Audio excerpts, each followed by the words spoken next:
You cool if I start recording? I'm ready when you are, man. Good, let's fucking do it. I like your haircut, dude. It was hippie length, man. I'm talking, like, it came down to here. I told the wife, I'll get a haircut, but I'm going to tell her to actually leave some length. So I said, you know what, just take 1.5 inches off. She left 1.5 inches on there. And I was like, well, Uncle Sam ruined hair on the feeling of hair touching my ears, so no big deal. I like it, man. I watched the other day. I watched Fury, that tank movie. The biggest ripoff of my haircut in history. Yes, go ahead. Well, I was gonna say, you have that haircut. I like it. Reminds me of that. Yeah, I mean, but keep in mind, I've been doing more or less this version of this haircut since '95. Oh yeah, no, it's before it was cool. But hey, we got a tank movie out of the deal, so I'm not really fussing about Brad borrowing my haircut. Yeah. Things could be much worse. Yeah.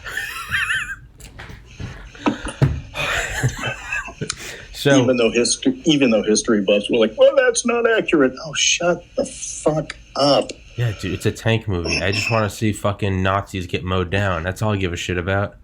I don't give a fuck. Okay, now keep in mind, I have never had to bang it out with a tiger, but I white-knuckled that entire goddamn scene. I was like, oh, fuck.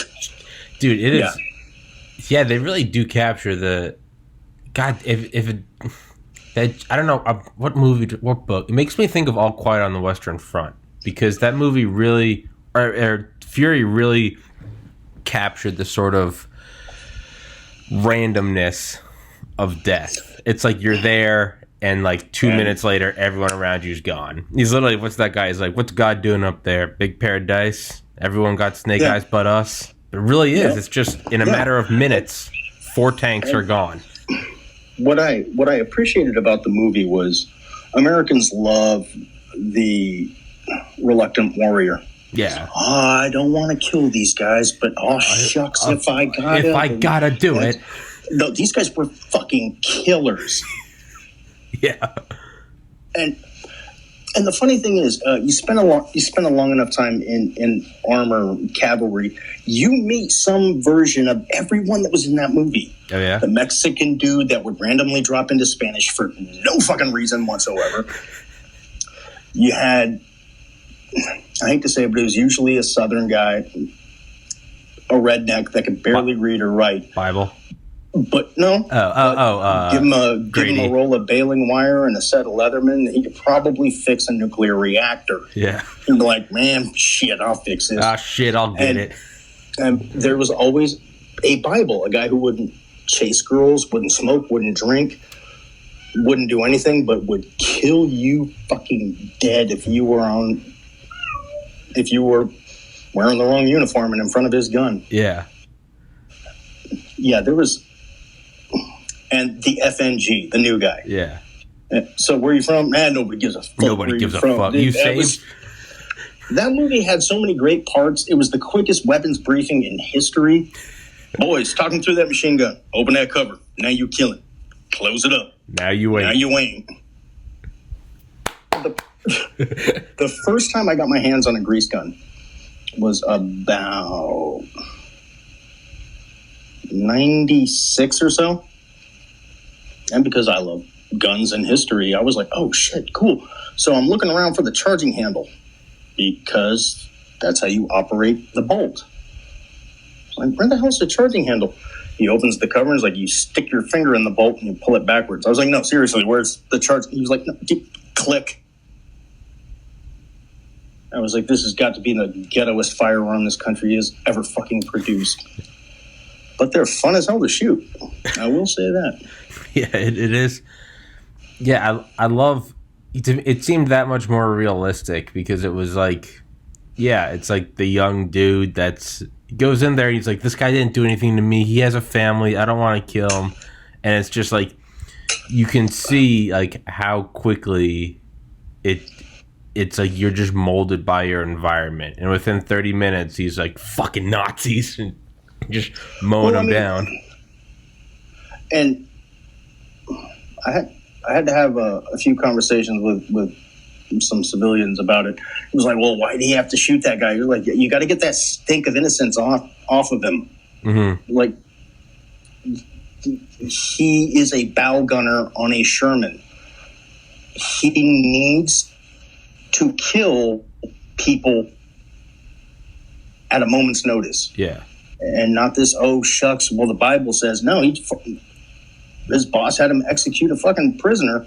Not that I would do that. But he had to get that stink of innocence off him. He had to. Well, because he let that guy shoot the Panzerfaust, and it killed that other guy who lit on fire and shot himself. God damn, that was intense. Holy shit. Holy. God, I hope your audience isn't filled with Wikipedia warriors, because I really liked the movie. I really did. I don't give a shit who my audience is. But the writer, the director, David Ayers, he's already responsible for my favorite cop movie of all time, and that was End of Watch. Jake Gyllenhaal and Michael Pena. Me and one of my best friends watched that last semester of college. That was great. Now, I don't know shit about police procedures other than, despite what TV tells you, you don't get into an officer-involved shooting and you're back to work the next day. No. A friend of mine had a officer-involved shooting. She shot somebody and she was off for the summer. Now, keep in mind, she's not like, flying to Fiji. You have to be available for inquests and things like that. But yeah, you're off until you're cleared, and then you return to duty. And so they started with the shootout, and then some unknown amount of time back, then they come back. But the part that sold it for me was just the amount of fucking ball busting that went along inside that car. I was like, oh, that's real. Yeah. That's real. Just constantly fucking pecking at each other. Because you spend enough time with somebody and you're just going to... Yeah. But so when I heard he was going to do a tank movie, I was like, I'm in. Yeah. I'm in. Even though Shia LaBeouf is crazy. Kind of over. I don't know about crazy, man, but okay, maybe he's fucking crazy. I don't. Dedicated to his craft. I'll give him that. Yeah. Oh yeah. I mean, I think you kind of got to be with acting. I think it's kind of like what Rogan says about madness. Genius and madness are next door neighbors, and they share each other's sugar. It's kind of like the best actors, man. It's like, yeah, maybe they're not people I would like turn my back on if they had a weapon. I don't know if I'd leave them alone with my family or, give them the keys to my car or show them where my liquor is. But a good actor. All right. I've been around famous people before. I worked at a really hip spot in town for a number of years, and celebrities were nothing new to me. They're just people. Yeah. Just usually incredibly short people. Like, wow, I didn't know you guys were all 5'7". Like, I mean, there are a few exceptions that I remember off the top of my head. Ben Affleck was 6'4". Well, you got to be short because that way you're down to earth. And Jesus, my buddy was pissed when he met Vince Vaughn because he's 6'6", and Vince Vaughn's my buddy's massive. My buddy's 6'4", and he never has to look up to anybody. And he was like, I fucking hated having to tilt my head just slightly to look at him. Like, yeah. Everyone else I've met from Hollywood has been incredibly short. For the most part, but yeah. I don't think I've ever met any famous individuals, but there's something about Fury. You're right. The whole stink of innocence. It really is like, because the way, I mean, you could tell when Brad Pitt was making him shoot the prisoner, it wasn't that like he wants you to shoot a prisoner so much as like, if you don't kill them, they kill you. It's zero-sum game. It's yes, of course he's showing you pictures of his family because he's captured, surrounded by 4 tanks and 100 of us. It's you got to get it out. You know, it's like, why don't you shoot them? They're dead. Like, are you a fucking doctor? Shoot them. And you're right. You can tell it gets to a point where it's not the reluctant warrior, like, you know, in front of God and country, I'll do it. I don't want to do it. No, by the end, it's like, hey, grab that guy with the busted wing, shoot that cocksucker, and you're like, motherfucker, Angel, this one's yours. Auf Wiedersehen, asshole. And I like the fact that they made a real point to not point out the SS versus the Germans. To point out, that guy's SS. Yeah, shoot you weren't fucking walking out of here. He's not just an enlisted soldier. Shut up, cat. He's not just. Shut up. Dude, they'll always get the last word. Give me a second. All My fustiest cat is gonna piss and moan until I do this. Hang on. You're good.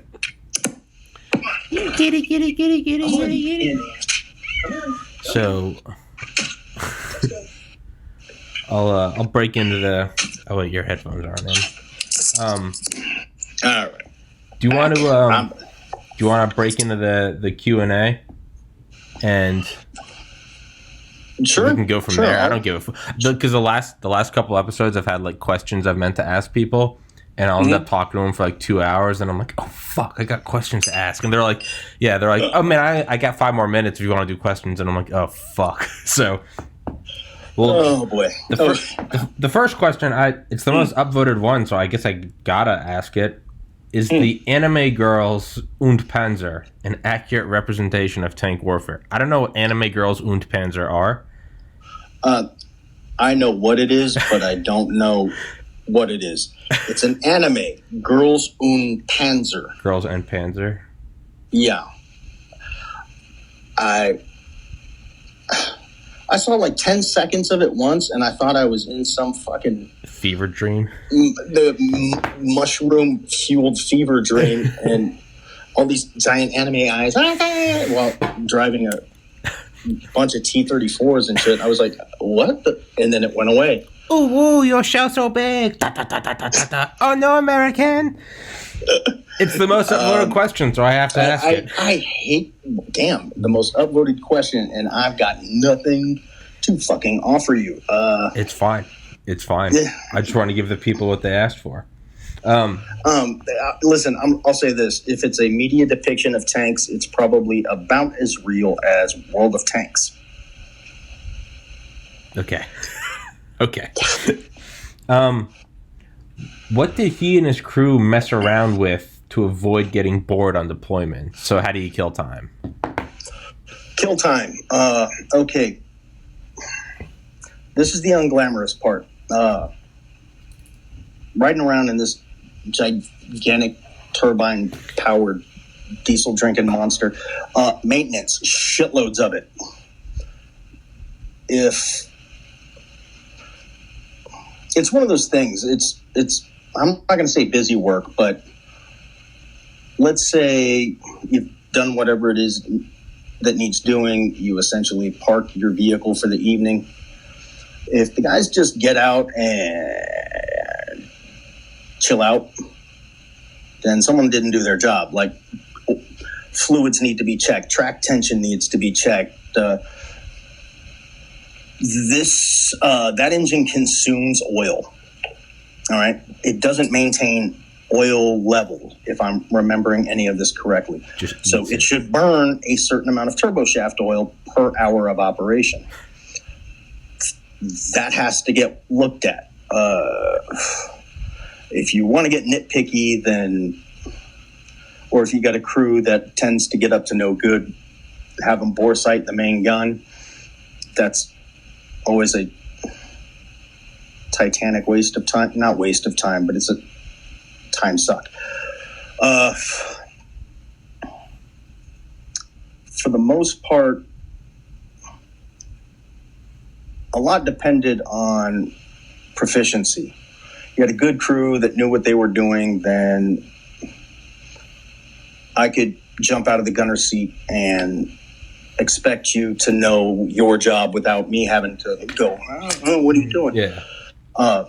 New guys, you did shit like what's called AFVID, Armored Vehicle. Armed Forces Vehicle Identification. What vehicle is this? What country does it belong to? Is it a shoot, no shoot? That is a lot more difficult than you would think because there's what is shitload that? of different armored vehicles out there. What is that? Is that just something like it's flashcards? Think of flashcards, like a 2-inch deck, and you roll up Leopard 2, no shoot, German, same gun as ours, this many road wheels, has this distinguishing feature on the turret. T-55, shoot all day long. It's got X amount of road wheels. It's got a bore evacuator at the end of the main gun. Distinguishing features of different vehicles. If you're breaking in a new guy that's, say, a loader, then he's not going to have a lot of downtime because he's going to be learning a bunch of shit. Okay, you're a loader, but this is how to do this job. This is how to do that job. And if the TC takes a bullet, you need to get over there and deadlift his ass out of the TC's hatch. Always a good thing to have a loader be capable of doing. And not to mention actually knowing his job in feeding the main gun, getting the round out smoothly into the guns, into the breech smoothly, without losing fingers, toes, hip bones, dicks. Well, I mean, I think when the main gun goes off, the path of recoil, the amount that the breech jumps rearward, is 12 to 13 inches. Now that's 12 to 13 inches. It doesn't matter if your meat sack is standing in front of it or not. It's going back that amount of distance. Period. And if you're in its way, you'll soon be out of its way. Pretty simple. Like I said, man, one of the first things one of my instructors said was... I was about to bring up that quote you said from the last episode. Yeah. Yep. You read my mind. This lady is designed to kill. Fucking right on. But she is not specific as to who. Oh. Okay. Light bulb goes off in your head and you go, oh, shit. It's like an unguided missile. It's like, this is going to kill what you aim at. Red, white, and blue, communist, Nazi. Let it rip. It's say goodbye. Whether it's into a village or it's into the fucking Reichstag, like it's killing. Yeah, this like I said, it's an amazing piece of engineering, and they somehow made it. I'm not going to say idiot-proof, because that is a level of engineering that doesn't exist. You can't do idiot. But they got it as close to idiot-proof as I've seen. Mm-hmm. You bump your head the wrong way on the bulkhead of a Blackhawk, you're going to shut off 68 circuit breakers.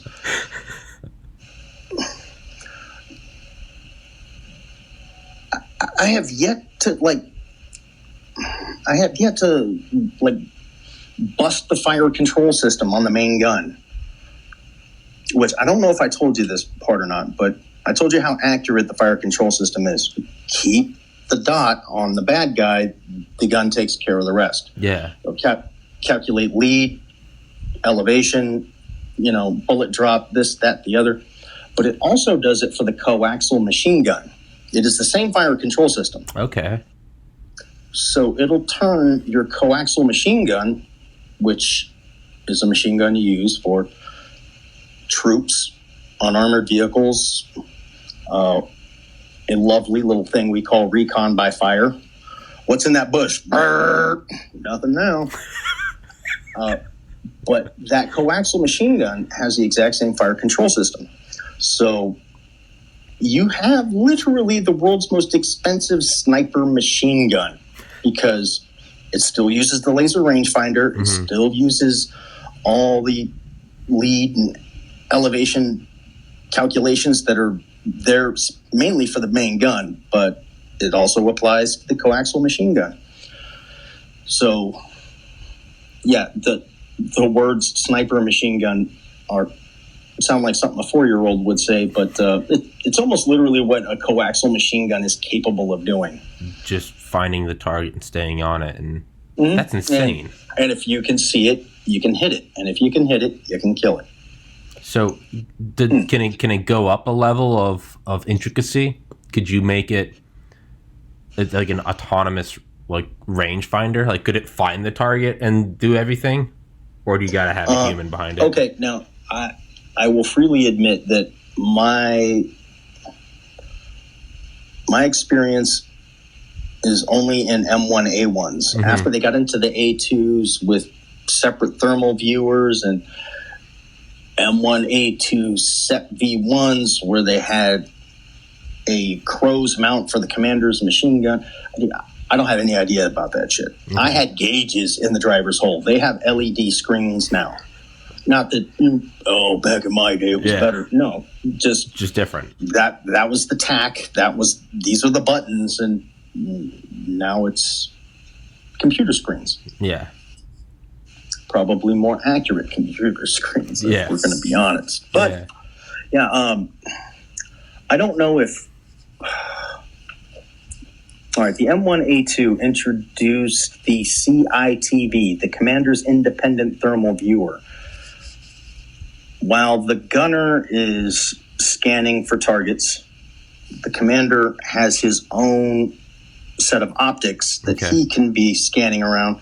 And if I'm not mistaken, if he finds a target, boom, he slaves the gun to what he's looking at. And from his position, he can get the commander's override handle and boom, shoot from there. Oh, he can fire the main gun? Yeah, actually, I mean, it's a bit old school, but somewhere around here, fuck. My garage is a fucking nightmare. No one has a clean garage. Somewhere around here, I have a commander's override handle from some older tank that I found in some dumpster somewhere. Which is probably just a nice way of saying I stole it, but pretty sure the statute of limitations ran out on that one a while back. But the commander has a control at his station that will override whatever it is the gunner is looking at. Uh-huh. Once the commander's override gets hit, the turret, the gun, everything is listening to that one position. So. Okay. Actually, here, I'm going to put down the timestamp. I got to go take a piss real quick. I'll edit this out. Sorry. Back. 13:23. I've gotten better at not pissing nonstop. This isn't a good example, but I've gotten better. Believe it or not, if I drink less fluid before the episode, I don't pee as much. Shocker. Rocket science, man. Rocket science. Okay. How many shells did he fire from the tank? Is there any way? Me personally? Yeah. Oh shit, man! I do not know. I don't know how you would, but at one point in my life, like I remembered shit like what your basic load is to do tank table 1, which is like a qualification. I don't know. Let's play dumb and say 200 rounds through the main gun. There's no one that's going to fucking prove me wrong. Yeah, 200 rounds. Let's say that. What is it? When did we stop using white phosphorus? Willie Peter. Or do we still use it? We stopped using it? Oh, I always thought I guess just from like the hive mind of Reddit, I always remember seeing pictures of like white phosphorus and how now it's like a war crime. But I was watching Fury and they were they're just jacking that into everyone. I just remember thinking, like, why would we stop using that? It seems great. Well, I'm pretty... Like, the purpose is to kill. Why are we going to neuter it? Like, the purpose is to kill. It really, like, what we called Willie Pete, white phosphorus rounds, through the tank's main gun was smoke. It was to obscure, which, once again, going back to Fury, when they... Pop smoke in front of the Tiger.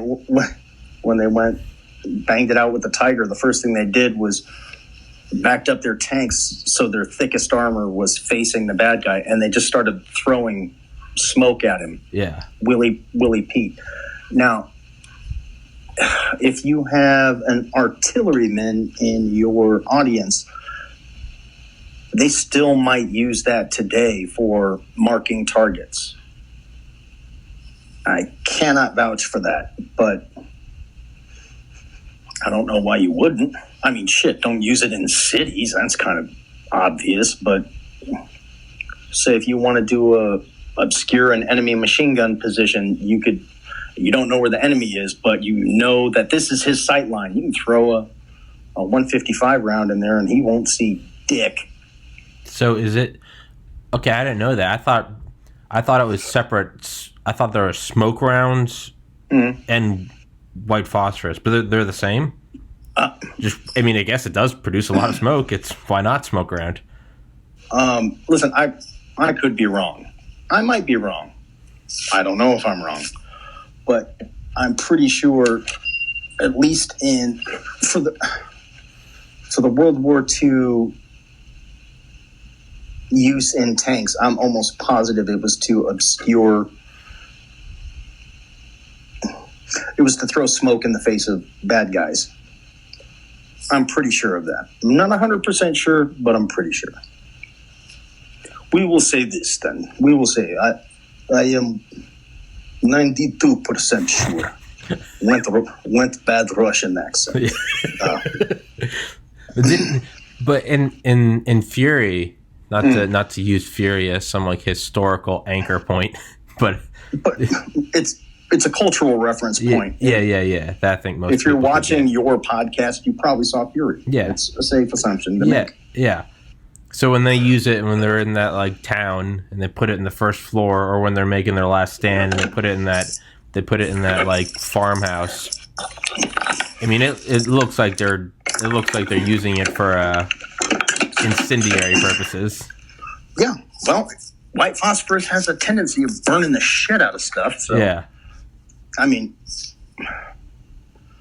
secondary purposes, sure. I don't see why not. If I really had a hate boner for the bad guys, I wouldn't hesitate throwing a fucking Willie Pete round in the middle of their formation. Yeah. Well, I guess that's what I was referring to. You're not putting that out. Yeah, you can't. You can't. It's one of it's like in Chernobyl when they add like lead to the fire, like the radioactive fire. They're like, and the lead turned to lava, and he's like, you made lava, and he's like, well, you can't put this shit out, right? It does not. What you add to it is just going to become part of it. I guess that's what I was asking when I said, do we still use white phosphorus? I was thinking, I didn't know it was the same as the smoke, so I was thinking like, do we use these incendiary rounds? But it makes me think of Annie Jacobson's book, Surprise, Kill, Vanish, and they talk about CIA Special Activities Division, and she's interviewing one of these guys from the Forward Operating Base Gecko in Afghanistan, and this guy's like, I don't know why we can't use flamethrowers. And he's like, we used them in World War I, World War II, Vietnam. He's like, the purpose is to kill. Like, we're not... Oh, yeah. He's like, it's one thing if you're using beanbag bullets or tasers to incapacitate, but he's like, once you're killing, you're killing. Like, you're killing. He's like, sure, it's slower, but if the purpose is for our guys to kill them and them not to kill us, I would rather kill them quickly. But if burning them still means my guys are safer, if I can clear a room by just pointing a flamethrower down, he's like, why can't we use it? But I guess that's, when you get to that tier 1 mindset, he was just like, I don't understand. He's like, my purpose is to kill. I'm not a diplomat. He's like, you put me in when you want them dead. Why can't I use a flamethrower? because they call like in an AC-130. He's like, I saw a shell hit this car. They're all on fire now. It's like, why can't I use a flamethrower? So, I mean, I'm with you. Why? What? Yeah. There's optics, I guess. UN, all that stupid shit. Geneva. I don't know because, okay, flamethrowers used napalm, which back in those days, napalm was a jelly. I get to clear leather on this one. Is a portmanteau of the words naphtha and palmitic acid. And nowadays, it's gasoline or diesel and polystyrene to thicken it up. It just got unpopular with people that weren't fighting in the war. The flamethrower is a little spooky to me. You can't around to that thing and Felicia. Oh yeah, you're gone. Yeah. But I've always loved the idea of it. I'm pretty sure some comedian said it. It's just, I love the concept. George See Carlin. that guy over there? I want to set him on fire. I just don't want to walk over there to do it. Yeah, George Carlin. Okay, yeah. Carlin. Yeah, that makes sense. See that guy over there? I want to set him on fire, but he's all the way over there, and I'm over here. If only I could find a way to throw flame. And he had a friend who was good with tools. Yeah, oddly enough, this is a little legal fact for you. A flamethrower is not a firearm. That's ironic. Oh, it's ironic as all shit. It's not a firearm. And when you hear politicians say things like, you can't own a flamethrower, yes, you fucking can. They are unregulated. That's awesome. Yeah. You can look up the ATF's rules on it. A firearm is something that shoots a projectile from a cartridge. It's one of those things like, this is not a firearm, but it's a weapon that uses fire. Okay, man. All right. Just clearly there's some Walter Mitty shit going on here that I don't fully understand. And I'm checking out of that conversation. Yeah, like flame tanks in the Pacific. Yeah. We need this bunker cleared out and just hosing the Imperial Japanese Army with fucking napalm. Ouch. Yeah. Just. That shit's insane. You want to shoot me? Fuck you, I'll shoot you. You want to stab me? Oh shit, he wants to stab me. Fuck you, I'll stab you back. No, that guy wants to set me on fire. And his buddies aren't going to shoot me because I'm on fire. Yeah, because I'm on fire. Dude, that's no, man. I mean, no, I get the argument. Yeah, I get the argument for make it so it's. What did Curtis LeMay say? He's like, when there is a war, he's like, you should use overwhelming firepower, more than is needed, an absurd amount. You should overwhelm them with hell so that you could end it as quickly as possible. Yeah, I mean, you think of things like the Gatling gun. He was positive it would make war so horrific that he thought it would end war. And then we put wings on it. Pretty sure Alfred Nobel thought the same thing about trinitrotoluene, TNT. He was like, this will make fucking standing armies useless.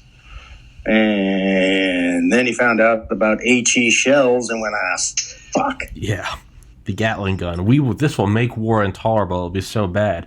Fuck that. It just turned into a World War I, like, they had a little song, like, we have the Maxim gun. And that's all it turned into. It was just a bunch of doughboys just like, fuck it, mow them down. We have the Maxim gun. Yeah. The Maxim, I've heard two different versions of this one. The Germans, World War I. their version of the Maxim was the MG08. Identical gun. And some of their MG08s were made in Spandau. And it said so right there on the receiver. I've seen them. MG08 Spandau. And I guess if you caught a doughboy in no man's land, you lit him the fuck up with the MG08, and the bullets hitting him made him do the Spandau Ballet. Jesus which Christ. New wave artist from the 80s. Jesus. But I've heard different theories on that one. Yeah, exactly. Woo! I didn't know that. God damn, man.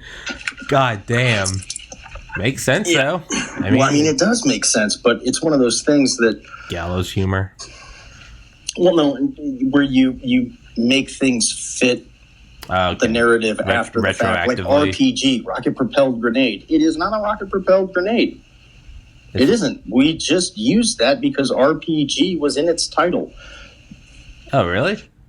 I mean, you're right. There is like a retroactive. It all fits. What do they call that? Like a backronym. Backronym, yeah. Where you shoot the arrow, then you paint the bullseye around it. Yeah. Yeah. Hey, I did a backronym for this podcast because I saw Joe Rogan Experience, JRE, and I was like, I need 3 syllables, something quick. I don't want 4. And I was like, TPC. And those were my initials. And I was like, let's figure it out. Tommy's podcast. Through some universal luck, no one had made a podcast. No one named Tommy had made one yet. So, big dick energy. You lucky bastard. I know. TPC. Woo! Thomas Patrick Kerrigan. But, yeah, you're right. The Spandau. Good Lord in heaven.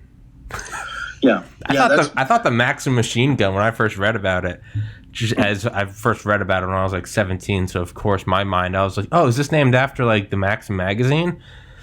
And apparently it was not. Fun fact, it was not. Came before it. A little bit. Yeah, just a wee bit, couple decades. Whatever happens, 7. We have got the Maxim gun and they have not. Yeah. Yeah, I've spent a little bit of time around Maxim guns, some Vickers guns, and once you realize that those heavy machine guns, and they're heavy not because they're caliber, but because the sheer amount of shit that goes with it. With those water-cooled jackets, the barrels get hot, takes the water, turns it to steam. Steam condenses down there in a can. Take the can, refill the water jacket. Those things didn't need to stop firing. That's insane. They could just go. I'm talking. As long as you had water and ammunition, that like the Vickers was famous for its fucking reliability. And damn it, I should have. Well, I didn't know I was talking about Vickers guns, but when they were about to retire the Vickers gun, I'm pretty sure they just belted up a shitload of ammunition and got a bunch of water for the cooling jackets and just let it run for a day. Jesus. One of your Wikipedia warriors is losing his mind right now. It's actually 22 hours, you fuck. You fucking piece of shit. You fucking shitlord. I am out of here. That guy's like, I'm going to get a Vickers and fire it for 24 hours into your fucking house. Like, all right, man. Jesus, pump the brakes, buddy. Yeah, because I've seen videos of like a saw on like YouTube, and the guy fires it for like 100 seconds or something.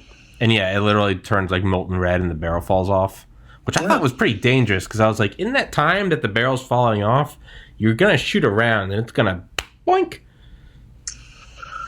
But I guess I'm just a keyboard warrior. If we're thinking about the same video, I'm pretty sure they did a destruction test on a suppressor. Oh, yeah, you're right. The suppressor, you're right. Yeah, you can... I know a lot of guys that... Okay. Back in my day... Back in my day... Well, we had a musket, and we liked it. We had the Maxim gun. What's that fucking Do you ever play Grand Theft Auto 5?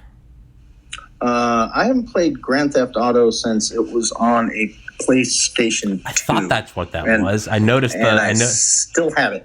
I noticed the colors, yeah.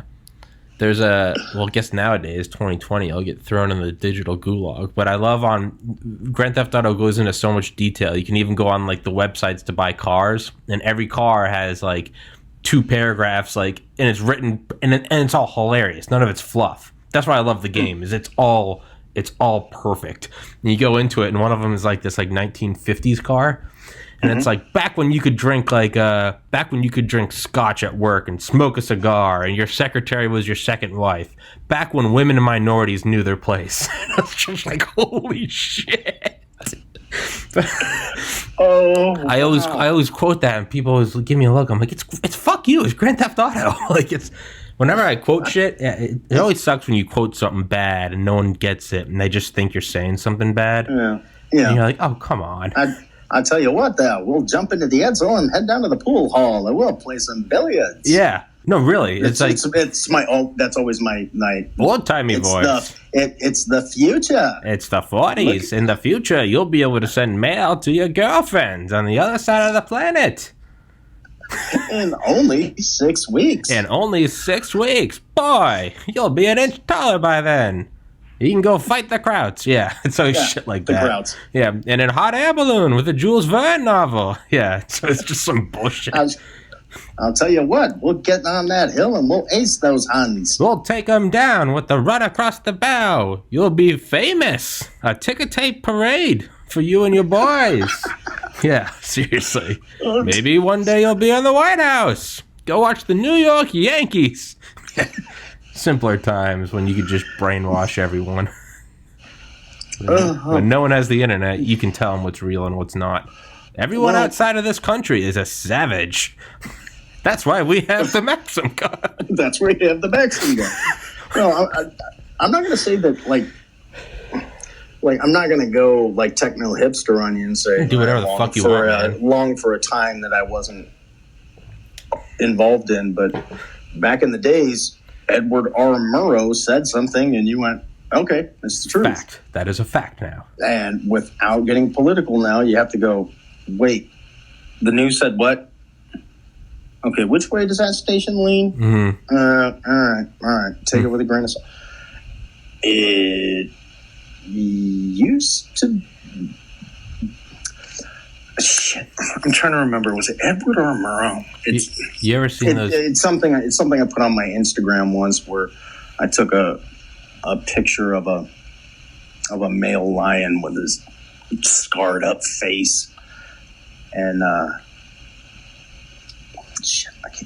think it was Edward R. Murrow. I'm not sure, but I just put the little caption over the picture that we are not descended from fearful men. That's at the beginning of Dan Carlin's Hardcore History.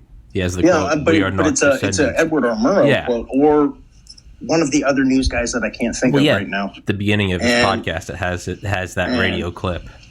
We are not descendants of fearful men. Say that nowadays. Like, we're definitely the descendants of fucking terrified men. Oh yeah, everyone was horrified. I don't think there's any. I think it was Dale Comstock, Delta Force guy I've had on here. He was like, man, I don't want fearful men fighting with me because they're dumbasses. He's like, you got to have a healthy amount of fear. Fearful. He's like, it doesn't matter how fearful you are. You're flesh and bone in a 7.62 round. He's like, you can be fearful. It doesn't give a shit. It'll blow that brain matter with that fearful thought right out of the back of your head. I'm with not 100% that I'm getting the names right here, but I'm pretty sure it was good old Sergeant Charlie Beckwith, the guy that essentially started Delta. Oh, yeah. Was talking about his Vietnam days in I'm pretty sure it was MAC-V SOG program. Uh-huh. And he said, I'd rather go upriver with 7 studs than 100 shitheads. Yeah. I remember reading that as a kid going, well, why wouldn't you want more? No. I want men capable of delivering high-order violence when needed. Yeah. And not delivering high-order violence when not needed. Yeah. Yeah, 7. I'd rather go up the river with 7 studs than 100 shitheads. That one, that was one of those ones that stuck with me from an early age, and I was like, I wonder what he meant by that. Yeah, I know. Yeah, you get older and you're like, okay, yeah, because I would be one of the 100 shitheads. A branch would break, and I'd unleash like 100-round salvo, throw a grenade, and then start screaming for air support. That's what bothers me about the whole concept of the Vietnam War. All right, we're gonna have a draft. You're a 19-year-old kid from Iowa. Here's 8 weeks of basic training at Fort Benning, Georgia. Here's your M16. Here's Vietnam. Welcome to the fucking jungle. I hope you make it. Yeah. I know you wanted to be a calculus teacher, but... Did you want kids to die? Because that is an environment that is not terribly familiar to Americans. I think an argument could be made they wanted a certain number to die. You look at the guys pulling... I'm not going to go conspiracy theory on you, but, I mean... Not conspiracy. I just mean like a certain... You got to make it a real war. Because if they're not fighting back, you can't get any support. But if all of a sudden you're sending back flag-draped coffins, well, I think in my humble opinion, I think Vietnam was like... I think they were trying to like bring back that World War II patriotic mindset. And it was like, dude, that was different. We were literally fighting a methed out megalomaniac with equal technology who was literally burning people in camps. That was a true real life movie villain. Vietnam was like, they are farmers who can't read and they're taking technology from people who have a different economic system than us. Ooh. Yeah, but story goes deeper than that because Uncle Ho wanted our help kicking the French out. Oh yeah. Oh, it goes because he was literally referred to as Vietnam's George Washington. And the DM brothers. He came to us and he was like, "Listen, you guys kicked the British out. Help me kick the French out." And we went, "Yeah, but we're friends with the French, so no." So he just went shopping with where he could get support, and he found it with the Soviet Union. And he was like, "Fuck it, stars and red banners for everybody." Yeah, fuck it. Yeah, you're leading a nation of jungles people. I mean, can you fault him? He's a dude that's taking care of his people. I haven't read too much about Ho Chi Minh. I really haven't. I haven't read too much about the leadership of North Vietnam. I will not lie. But I haven't heard a single word calling the guy evil. No. Like, every time I see a fucking hipster douchebag with a Che Guevara shirt on, it's like... You don't know anything about Che Guevara. Like, yeah. Well, if you ask real nicely, you go down to Miami, there's a retired CIA guy that has Che Guevara's Rolex. Uh-huh. Yeah, he took it off, yeah. Yeah, Che Guevara was... Castro said he was too radical because Che said, if the situation calls for nuclear war, then let's give it to him. That guy that all those hipsters are, yeah, he said, what did he say, that last letter he wrote in his diary to his wife when he knew the CIA was hot on his tail? And he said, tell our kids to grow up to be strong revolutionaries because individually you are worthless. It is all about the revolution. Real great guy. We cannot have a free press in order to have a revolution. A free press is a capitalist tool. Real freedom fighter. Yeah. Fuck that guy. Yeah. What's kind of funny is my family lived in Cuba before the revolution. My grandfather, my mother's father, was a mining engineer, and they lived all over the world. And he was working in Cuba, and the family legend goes he was I can't verify World War II stuff, but I know this guy was he was harder than woodpecker lips, and he's the guy that taught me how to shoot a 1911.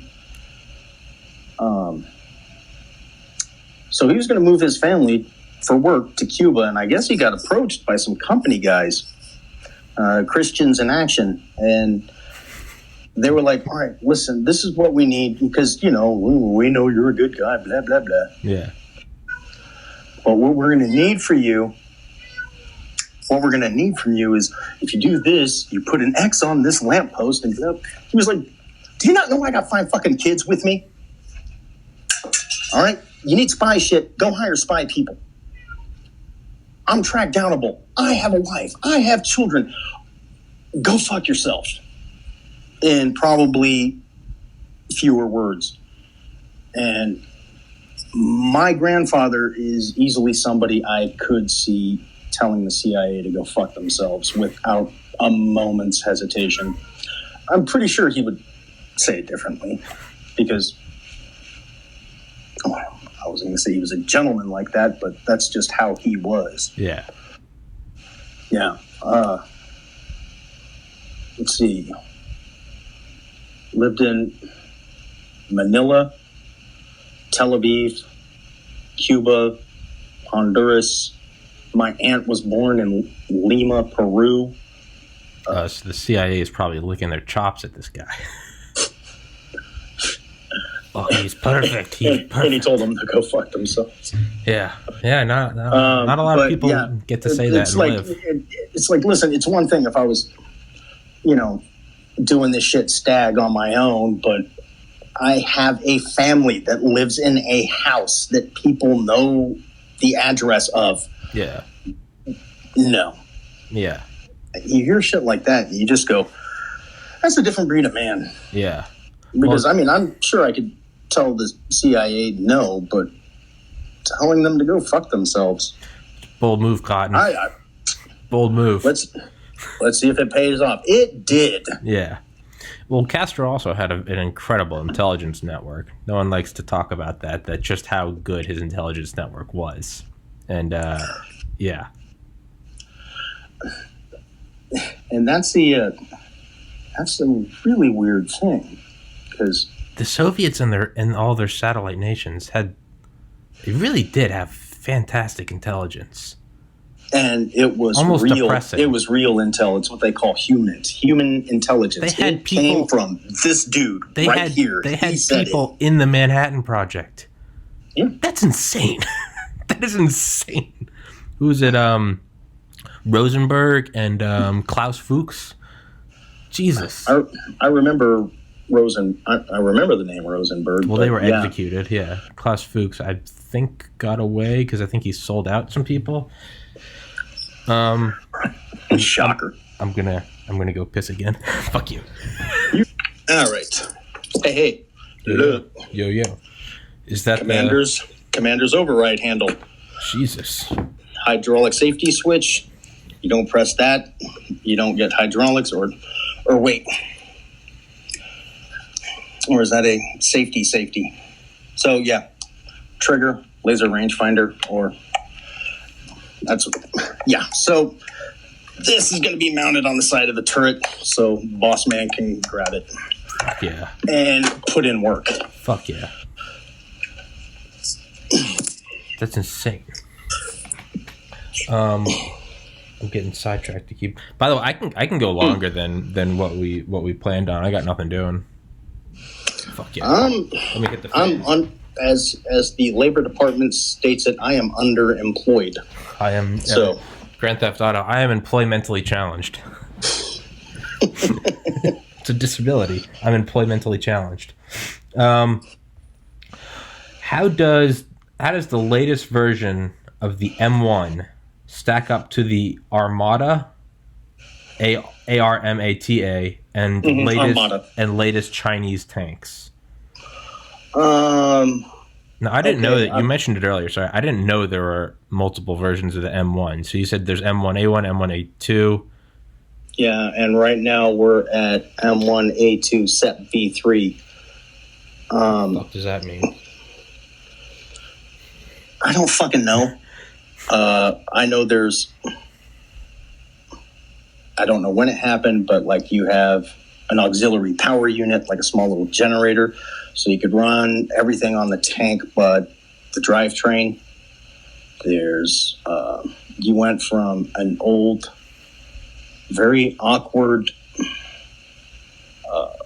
commander's weapon station with the 50 cal to a crow's mount, which is a remotely operated weapon system, which is going to make the tank commander have to command the tank like Ace Ventura, kind of out of the side of it.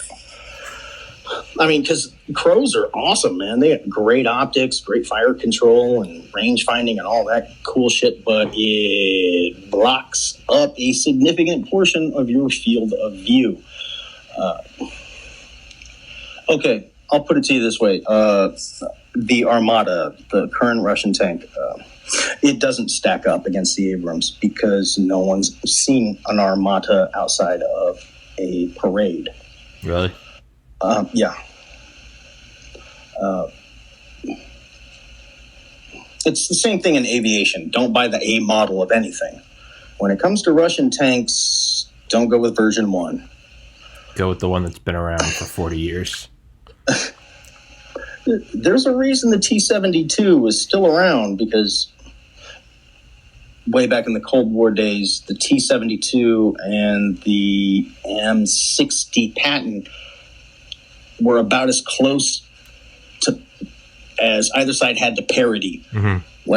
Like the T-72 was a smaller, probably a little bit more maneuverable tank. M60 probably packed a slightly more high velocity punch, but the M1 came around and changed the game. The Armada, can't know. Well, not only that, but until things change,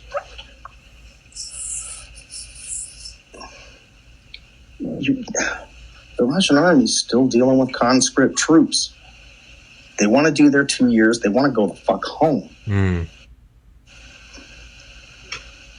2 years is not enough time to gain true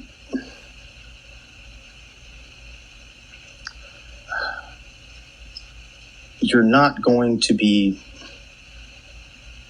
wildly capable with your chosen platform. I mean, shit.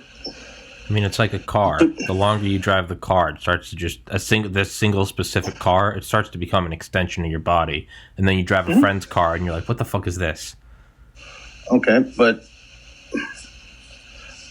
drive a car, shoot at other cars, avoid hitting or purposely hit other cars, but your driver's 10 feet away and cannot hear you unless you got an intercom on. And you don't know if he was getting sleep last night like he should have, or if he was jerking off. It takes time to build troop proficiency. Well, it's like the old saying goes, amateurs practice till they get it right. Professionals practice until they cannot get it wrong. Yeah. Like, it's adverse weather, nighttime, zero visibility, zero white light. You can do the job that you were trained to do because you've done it so fucking much that you literally don't know how to not do it. Yeah. Once the Ruskies managed to get themselves a professional force, I mean, I'm not shitting on Russians. They're tough fucking people. They're tough, man. They're $2 steak tough, but 2 years is not enough time. Yeah. I used to joke about it that I probably spent more time at the rifle range than most Soviet troopers spend in uniform. Jesus. And that is not to say that they are low-quality soldiers, because I really don't know. But 2 years is not enough time. Yeah. Especially when you have to do military shit, like have unit cohesion. I know who that guy is by his silhouette. I can tell by the way he walks. Oh, that's so-and-so, yeah. So-and-so. Oh, yeah, that's the guy from 3rd Squad. He's got that weird sort of Oompa Loompa thing to his walk. Yeah. That it's that level of proficiency that sets us apart. And not to mention, thanks to you, the American taxpayer, we spend shitloads of time training. Yeah. We burn lakes of fuel. We shoot mountains of shells. You guys pay taxes so that your boys can get good at this. Yeah. And I hate to say it, that we are good at this. We're fantastic at it. It's, again, George Carlin. We can't build a VCR worth a damn. We can goddamn bomb you. That's what we're good at, because we do it a lot. But yeah, man, you don't just want a military and just, because none of it matters if it's all just theory. If it happens, because everyone knows that's never how anything plays out. But if that's just what you do, like when the NFL first started, these guys always had jobs in the off season. Sold cars, worked at offices, but then, fast forward 50 years, and this is what you do from age 7 until the day you retire. Like, it's if you practice nonstop, it's just, you're a different animal. It's not even, it's one thing if your technology is better. It's another thing if your technology is better, and that's all, if you're the Harlem Globetrotters of what you do. And you're right. I think there's another quote you said earlier, like 7 studs versus 100 shitheads. There's another quote that's like, I will gladly take 100 volunteers over 10,000 conscripts. I think it's much older. I think maybe like Revolutionary War, but it's like, dude, if you have someone that's like, I am going to go fight for you to the death, like that's someone that's just like made up their mind that like, this is what I'm going to do, versus like, I got to go do these 2 years, but I really want to, I really want to watchmaking. Yeah, I really want to teach calculus. I really want to whatever. I was talking to a couple of guys, and they asked me like, what I felt about a national draft, and I was like, nope, not a fan. Doesn't work. And well, I mean, my thought was,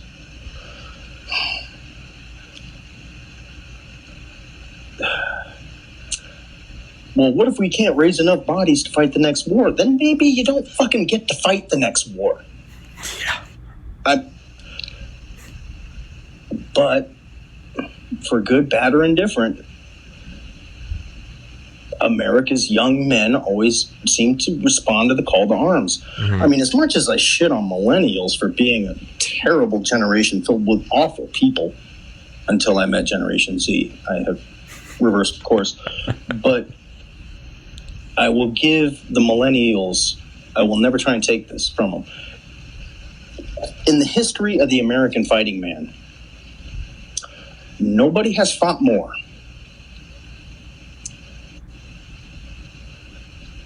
in different places, year in, year out, voluntarily, than your generation of people. I didn't know that. Like, look, after 9/11, to be fair, we've been at war for the majority of my life. Swamped with kids that were like, let's do this. And like I said, as much as I shit on them, and I do, that it's just, World War II was 41 to 45 for us. Global War on Terror, you had 19-year-old kids with neck tattoos going, dude, I've been doing this shit 12 fucking years. Yeah. Dude, I've got nothing but love and respect, but damn, you did it voluntarily. Yeah. So how do I feel about drafts? Not a fan. Yeah. For us. Places like Israel, where you're surrounded by a whole bunch of people that really don't like you, and the sea. And it makes sense that everybody should be able to sling a gun. I feel like Israel would probably, even if it wasn't mandatory, I feel like they'd probably still, even if it was voluntary, and this is just speaking out of my ass, but I feel like they'd probably still have like 99%. Because like, you're surrounded by like a sea of holy fire that believe that their creator of the universe thinks that you are a vermin that needs to be erased. Yeah, that's a you are surrounded by crazy ex-girlfriends. Like, oh, that was nicely said. Thank you, sir. But they got their shit pushed in every time they got froggy, didn't they? Some Terry's acting froggy. Which, by the way, just in case, the M1 A2, Leopard 2, I'm pretty sure the Korean Black Eagle and the Merkava all have the exact same gun. The exact same gun.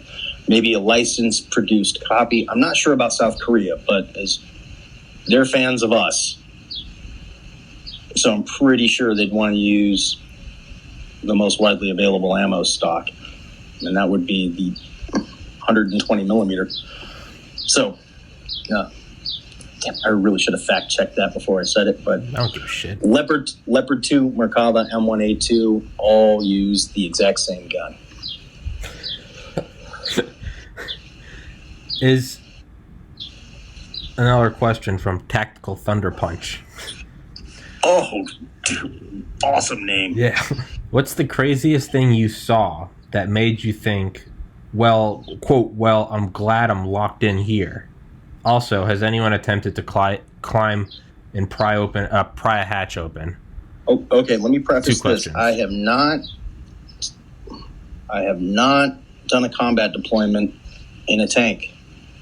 Right? Yeah, no, yeah, you prefaced that the last time. I got out in 04. I wasn't even locked in here when it happened. I was sleeping on top of the turret on the blowout panels behind the tank commander's and loader's hatch when an earthquake hit. This is 1999 or so. Huge earthquake. And I was at Fort Irwin, and my wife is always amazed by this because I can sleep like a log, but when I'm not at home, the slightest thing wakes me up. I mean, I'll go right back to sleep, but it's like, what? Oh, okay. So I'm sleeping on the top of the turret, and then out of nowhere, a gust of wind comes up. It wasn't windy, just whoosh, gust of wind. I'm like, what the hell? And then the tank starts bouncing up and down. So it was a good sign. And I actually, I'm not sure if I said it because I don't trust my memory or if I thought it. Either way is equally stupid. My first thought was, you idiot, stop jumping up and down on the tank. Because 3 dudes on the back deck jumping up and down aren't going to move that thing a fraction of a millimeter, and it's bouncing up and down. Yeah. And then I stick my head out of my sleeping bag, and I can see a row of tanks moving with the earth like this, and I went, oh no. Is this an earthquake? I'm pretty sure there's an earthquake. I think I'm about on the safest place I can fucking be. I'm sitting on top of this goddamn thing, and we ain't going anywhere.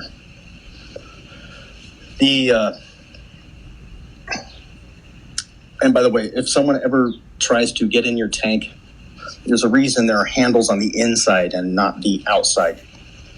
Like Fury, all right? They open the hatches, you combat lock that shit. You lock it from the inside. No one's getting you out of there without a gigantic torch and a whole shitload of fuel to cut through it. Yeah. You remember the guy that went ape shit in San Diego, drove an M60 tank around and run over a bunch of shit? Got caught on the median. Yeah, he high-centered the hull on the median. Side note, I love the comments on that YouTube video because it's like, typical American cops. Shoot, kill first, ask questions later. And it's like, he's in a tank on a highway. My favorite thing was the cops' radio transmissions. Like, we need to find out if this thing's loaded. Like, we leave tanks with a full basic load of ammo just lying around. Oh yeah. But what this guy did, the M60 has an escape hatch right behind the driver's seat. What he did was basically loosened it so it was just hanging in there. And when he decided he was his day was today. He's going to shoot his shot. He just popped in through the escape hatch, bolted it back down, lit the engine up, and drove off. On the outside of the tank, on the turret, is the tank commander's hatch, the loader's hatch. Well, the cops got up onto the turret with bolt cutters, cut the lock, securing the loader's hatch. Opened the loader's hatch, went, "Police, give up," and he gunned the engine, and they split his wig. If he had taken 10 seconds to crawl back into the turret and combat lock that, they would just have to wait until he got bored and left the tank of his own accord. Mm-hmm. I mean, either way, he was high-centered. He wasn't going anywhere. No, yeah. But yeah, once you combat lock it from the inside, good luck opening those hatches. It's kind of like Killdozer. Marvin Heemeyer. Oh, Marvin Heemeyer. Yeah. He went crazy. He went crazy for a year and a half building that thing. Listen, I don't know right or wrong. I'm not just. He snapped. You don't snap over a year and a half. I don't know who's right. I don't know who's wrong. I don't know shit about it. But have you ever 18 months of crazy? Someone should have seen him walking around smearing himself with peanut butter, butt naked, wearing wet weather boots. Going. I'll send you a short. There's like a 10-minute documentary video on him. There's this hilarious channel. This Irish guy that narrates it. Dude, Marvin Heemeyer was literally. It was like the Joker, man. He was pushed. I think it says is a reasonable man pushed to be unreasonable. He got fucked by bureaucracy. Well, I mean, and here's the thing. Heemeyer's dead. We're getting essentially the bureaucrat side of the story. I'm not saying, he's a folk hero. I simply don't know enough to form an opinion. But I gotta admit, if you're gonna go, fuck, man, he went big. Yeah, if you're gonna go out, he didn't kill anyone, so it's like it's easy. It's if he killed someone, it'd be a lot easier to be like, fuck him. But because he didn't kill anyone, it's like I don't condone the Killdozer, but like I kind of see where he was coming from. Like I don't agree with it, but like I kind of see where he was coming from. There's different ways to go about it, but I mean. But see, listen, the only reason we get to have this conversation because he actually didn't kill anybody but himself. Mm-hmm. Evidently not for lack of trying, but the story takes a very different tone if he ran over some kid. I don't know what kind of idiot kid would get run over by a fucking dozer that can't do more than 4 miles an hour. I'm pretty sure the polio ward of a hospital could wheel themselves out of there before the Killdozer arrived. But anyway. Okay. This thing couldn't catch FDR going uphill. All right. So, thank God I'm here. Yeah, it would have to be earthquake Fort Irwin somewhere right around 1999.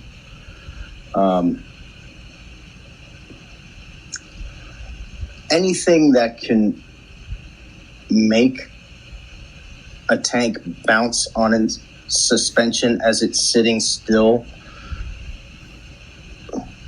that's like, ugh. Yeah, it's an act of God. Yeah. Mm-hmm. Yeah, and clearly God loves the cavalry because we weren't much to. Our hair got a little bit messed up, so had to fix our shit in the morning. No, but definitely. Thank God I'm here. Is going to be earthquake. If you can next, if you can make an M1 Abrams bounce like a hydraulic Cadillac in '92 South Central LA, there's some power behind that. Yeah. Yeah, and I still can't believe that my first thought was, you idiots, stop jumping on it. Yeah, happens. You could have 20 guys jumping up and down on the back deck. That thing ain't fucking moving. But I thought 3 idiots were playing grab ass on the back deck. Especially in the colder months. You like sleeping on the back deck because the engine keeps things nice and warm. But nice and toasty.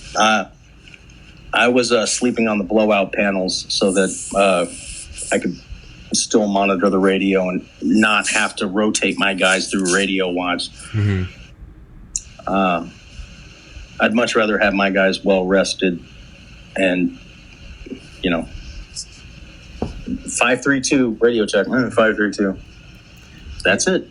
That's all I needed to be awake for. Hey, one second. My dad's calling me. Hey, man, enjoy it while you can. That's what I keep trying to tell myself is I'm 29. Parents are 61 and 62. I keep trying to tell myself it's going to be like that. They're going to be a memory. Easier said than done because I've been here for 4 years and I'm going fucking crazy. But that's not neither here nor there. Let's how large is Cthulhu Luau? How large is an Abrams crew, and what does each crew member specialize in? Abrams is 4 crew members. The driver, pretty self-explanatory, drives the tank and usually handles maintenance on the track and the engine itself. The loader, his job, feeding rounds into the main gun, making sure the radios are prepped, making sure all the machine gun ammo is not kinked, because you got to remember the coaxial machine gun sits next to the loader on the right side of the tank. All the ammo for said coaxial machine gun is on the left side of the gun. So it's got to pass through a chute over the main gun and into the coax. And if that shit gets kinked, everyone's going to be staring at the loader until he gets it unfucked. Like I said, he feeds rounds into the main gun. The gunner sends giant bullets where they need to be. He's responsible for scanning, identifying, engaging targets as they appear or as directed by the tank commander. The tank commander, obviously, the boss.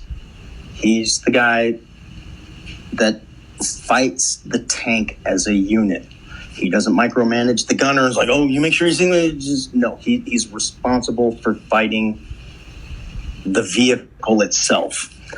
And being on the intercom with the driver, and then being on the intercom with the loader, and then reporting up to higher on the radio, and keeping your wingman abreast of any information. Just he's a tank commander's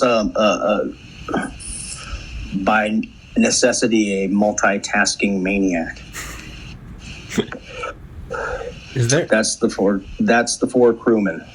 Is there? So my own question: is there any future where all this becomes automated? Just like, I mean, down the same path as the just drone warfare, like Predators, where like you have a couple guys, but you're in a box a mile or on the other side of the world. Certain amount of automation, probably. I don't know if a reduction in crew is a wise idea. I don't know if it was the Marines or the Army that fielded a Abrams chassis MICLIC, mine clearing line charge. Now, this is an Abrams chassis. Its job is to shoot a rocket over a minefield. That rocket drags a whole shitload of PETN or Semtex or C4 or whatever. It drags a rope of explosive down a path. It blows up.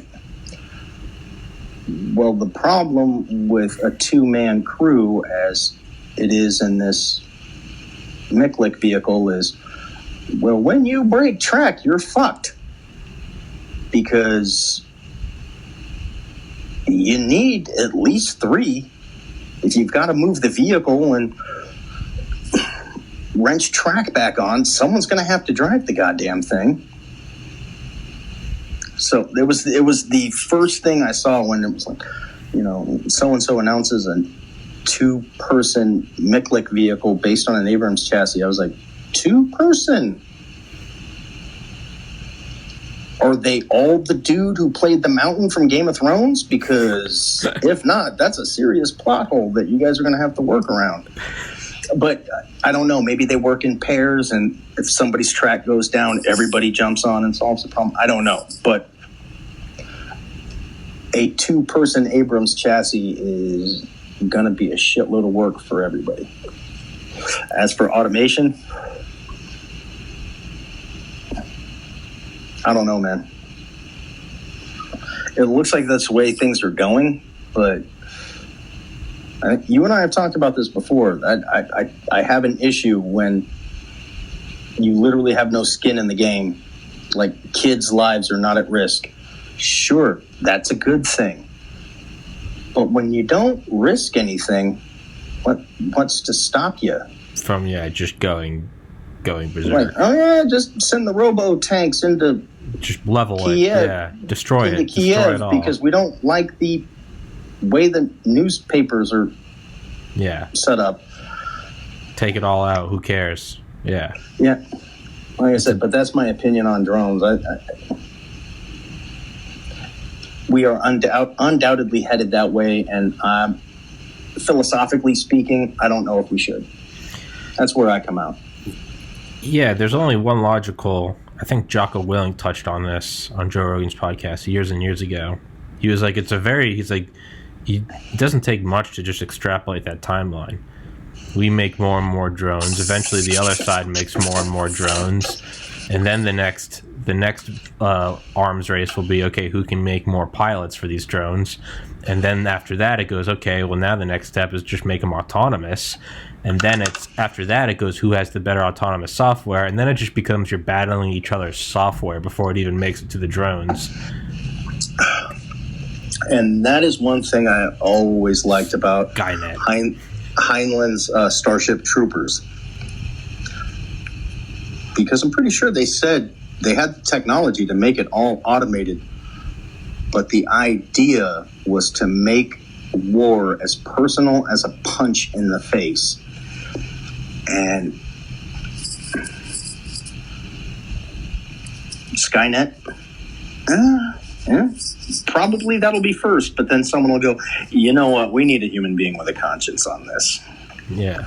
Well, you're right. You already do see it with drone strikes. I mean, it's one thing when like an F-22 gets shot down or something, but I mean, a drone strike taking out one guy and taking down. And I'm not shitting. I mean, I've had on drone operators on this podcast several times, and I'm not shitting on them at all. I mean, just from the greater picture. I wouldn't want that job. Yeah. I wouldn't want that job. Shit. From the greater picture, though, it's a lot more sanitized when it only exists on like an infrared screen, and there's no sound, and it's just plume, and you're just tracking metadata. You're just tracking cell phones. Bad guy gone. It's a lot less like you're taking a life, and it's more just like, beep, cross that light out. Next one, beep. It's like Minesweeper. It's like you're not there, Skin in the game. Yeah.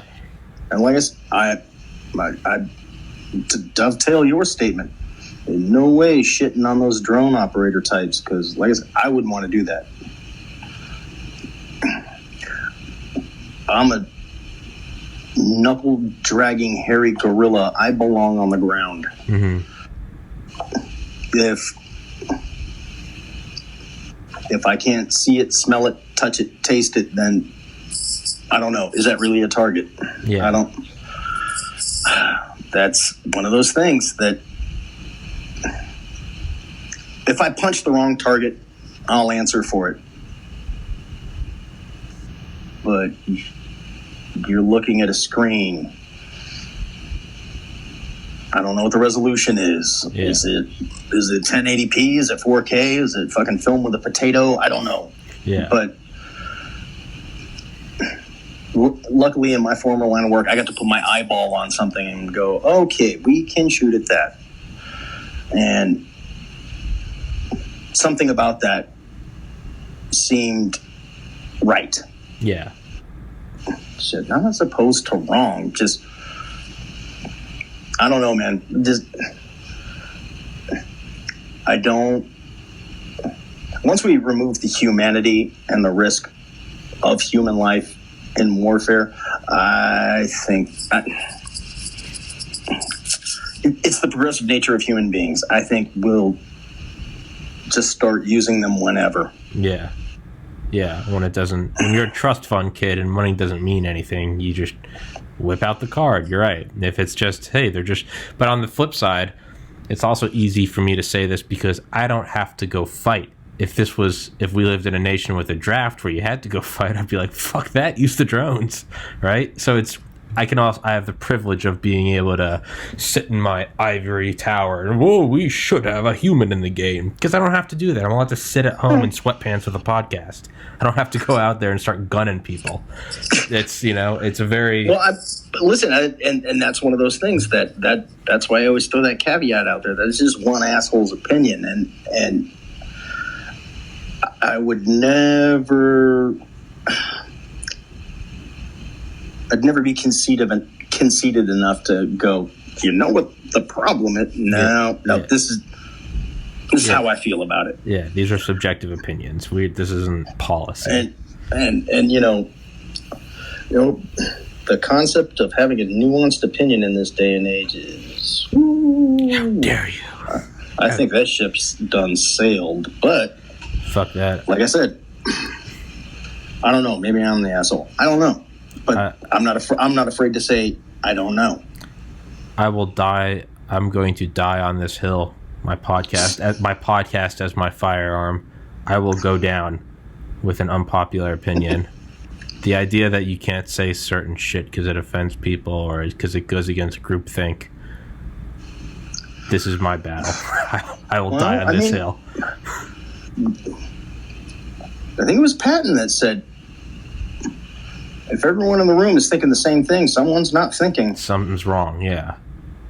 Andy Stumpf, the SEAL Team 6 guy on Rogan, said, when I'm in a group or a chat forum and everyone has the same political view, he goes, I get a spidey sense. Something's not right.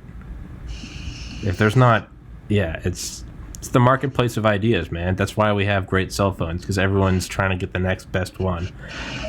Once you go, but nowadays you're kind of witnessing the death of debate because somehow me disagreeing with your opinion means that you're disagreeing with who you are as a person, and a statement of admittance that you are a Nazi who eats babies, right? It's you disagree with me, you racist fuck. It's what? We're talking about tanks. Huh? He said he hates gay baby whales. God damn him. What? No, I was just saying that we shouldn't have automated tanks because... Oh, what was that? Oh, you don't think Israel should be recognized? Why? You put words in my mouth. That's how quickly it goes, man. And I refuse to be a part of that. What did Mattis say? Mattis visited the killing fields when he was first getting into the military. Was it Khmer Rouge or Pol Pot? The killing fields? And Pol Pot's Khmer Rouge were... Yeah, he goes... Those were the killing fields people. He goes, the first ones dead are the teachers and the writers. Because you have to chop out all dissenting opinion and then people able to think on their own and people able to teach others how to think on their own.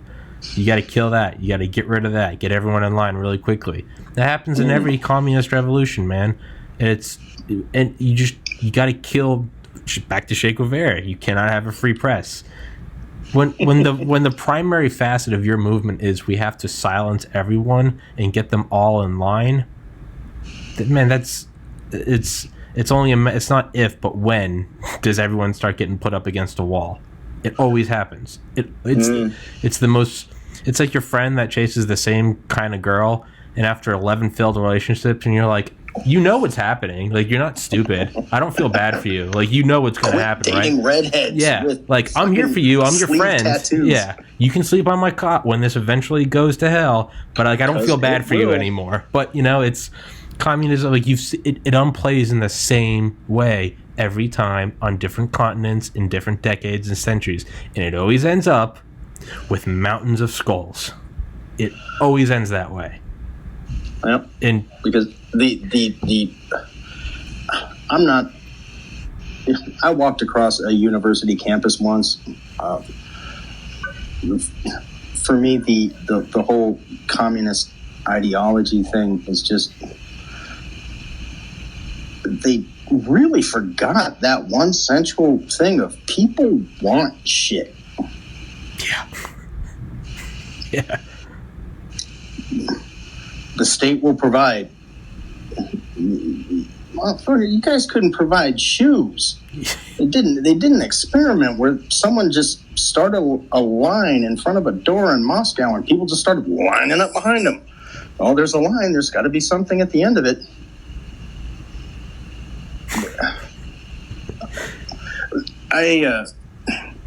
When I was real smart as a kid. I don't know what happened. I drank away a bunch of brain cells when I was in my 20s. But my dad had something on the Berlin Mall on TV when I was, a little guy. And, he was explaining East and West Germany. He was like, this is our side. Or, we're on one side, they're on the other. And I was like, so we're the good guys. And he goes, what makes you say that? I said, we don't put barbed wire up to keep people in. And he kind of gave me a 1/3 head nod, which is about as close to acknowledgement as I was ever going to get. But, hell, even as a little guy, I was like,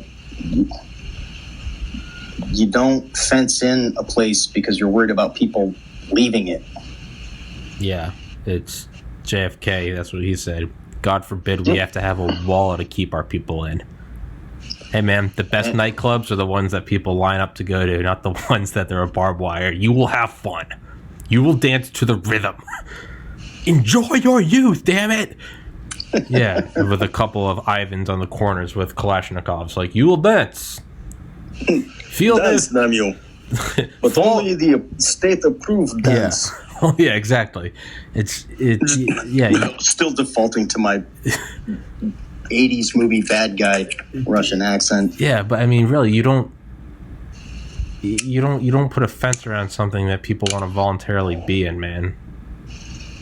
Well, see, that was a real weird moment when I was like, all right, let's get a show of hands here. And who remembers East and West Germany? I'm looking at a crowd full of pockets. Well, I guess that's me. I remember East and West Germany. I remember I worked in printing for a while, and I worked on a Heidelberg press that said made in the American sector of West Germany, like the American sector of West Germany. And it was like, shit, man, time does fly. East and West Germany, that used to be a thing. Ain't a thing no more. Yeah, I mean... The Cold War was a thing. It was... Sure, there was a lot of tension, but goddamn, you knew who the bad guys were because they told you they were the bad guys, and they told you that they hated you. Yeah. Yeah, that's... I guess I appreciate the heads up. Yeah, thank you. Yeah, it's and a good day to you. But that's also why they say that made Gen X the most cynical generation on the planet.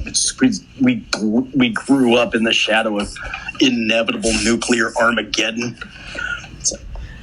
A shadow that still exists, but that we just all pretend went away in 91. They're all still... All those silos, man, they're still right there. They're all pointing at each other. Well, I mean... Nukes are one of those things that... Nukes are what the Gatling guy wanted. I understood what Oppenheimer said when he quoted the Bhagavad Gita and said, I am become death, the destroyer of worlds. He was like, I did a good thing, but oh, damn, was it a really, really horrific thing. Yeah, but if he didn't open that bottle, we would have got some other scientists too. It's like what Truman said about the H-bomb and the Beard Lot project when they were first debating whether or not they would do it, which, by the way, they used to refer to in encrypted communication as Campbell. Campbell as in Campbell soup. Soup as in the super bomb. So they call it Campbell. Super. Highest echelons of intelligence. Let's call it Campbell. I got an idea. But he said, it's like, should we create this? And I think Enrico Fermi and Oppenheimer said, quote, this is an evil thing. But then the next question was, can the Soviets do it? And they said, yeah, within a couple of years. So we have to do it. So it's a horrible thing, but like, damn, might as well have the horrible thing. Might as well have it first. And you know what? It's Gatling wanted his gun, or the TNT guy. The nukes actually kind of did it.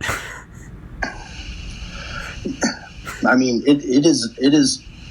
I mean, it's worked. It's the ultimate fucking card to play. All right, you want to do this? We can do that. Yeah, everyone has a royal flush. And nobody want to do that. Yeah, it's not even the ultimate card. Everyone now has the option to flip the table. Like the ultimate monopoly ender, the table flip. Everyone has the ability to shoot the dealer. Like, it's just. But in a way, it has. Like, we've still had proxy wars since Hiroshima and Nagasaki at those two dates. But, like, you've never had a full-out slugfest because you can't anymore. Well, in a way, it's worked. In a way, it's big asterisk. In a way, it's worked. In that you will never have an all-out. World War II, no one was holding punches. The reason why no one used nukes is because no one had them yet. It was literally like, it wasn't. We had two, and we used them both. Yeah, we literally. Okay. Delay. We had three. Yeah, we used them all. Yeah, and you got to remember that 60 miles that way is Alamogordo. No, I don't live in New Mexico. I live in Vegas. I thought you were talking about the first nuke. No, that way is the atomic test site. What that fun-filled facility is what brought both of my families here. And everybody gets cancer. You're getting cancer. You're getting cancer. Everybody's getting cancer. I thought you were talking about the first nuke, Alamogordo, New Mexico. No. My granddad, my father, his mother, everybody worked out at the test site. Yeah, biggest government-owned parcel of land, period, in the United States. And you see that shit from Google Earth, and it just looks pockmarked, creepy. And remember, when I was a kid, because I don't know which president did it, but one of the nuclear arms limitation was for above-ground testing. Mm-hmm. They would televise below-ground testing in the classroom. Here I am, third grade, looking at a stretch of desert a mile across, going, what's going to go on here? And it lifts up and then just collapses back down. I'm like, oh, we got these things pointed at each other. Perfect. Bingo. Yeah. Wonder why we're cynical. Yeah.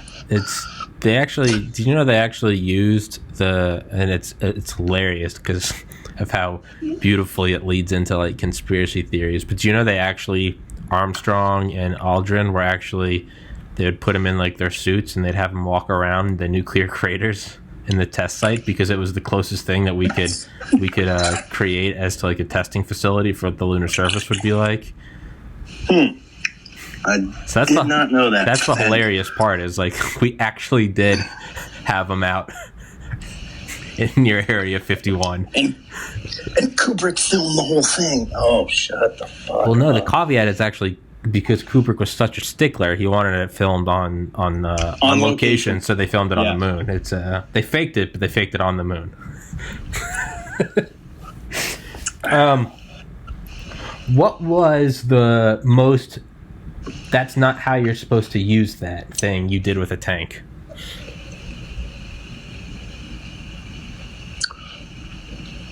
Or tank component? Okay. There are two stories here.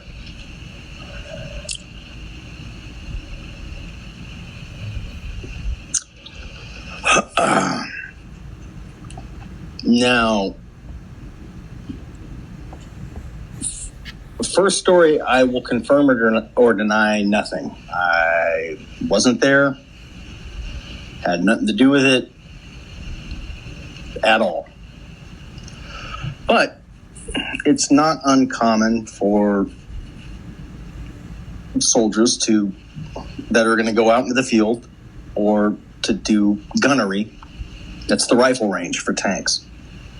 To bring some alcoholic refreshment with them. Now, if you want to keep things on the D low, you go with hard alcohol because beer just takes up way too much space. Easiest place to hide something, especially inside of a tank, especially a large bottle of vodka, is to wrap it in a towel, throw it in the breech, close the breech. Nobody sees nothing. Unless you wind up on a bunch of shitty work details, having to draw ammo and do this, and the battalion commander wants someone else to do maintenance on his tank, and essentially 2 or 3 days go by and you kind of forgot about the vodka. And it's almost always vodka because you can mix it with damn near anything. Or drink it straight like a goddamn man. Well,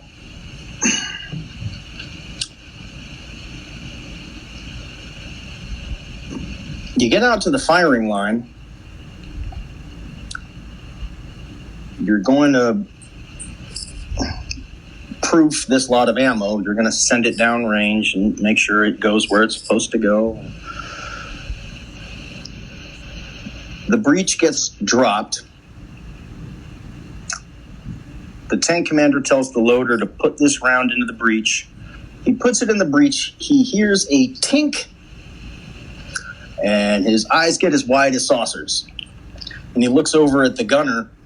The gunner's eyes get wide as saucers because it's his fucking vodka. And just went. The loader throws the round into the breech. Breech closes. He arms the gun and yells, "Up!"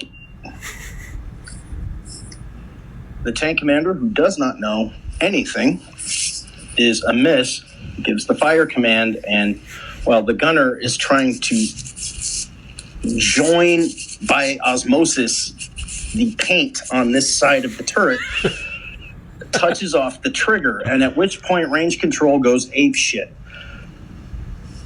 Calls out their bumper number. Charlie 3-2, clear and elevate your gun. Because a 35-foot blue fucking flame shot out of the end of the gun.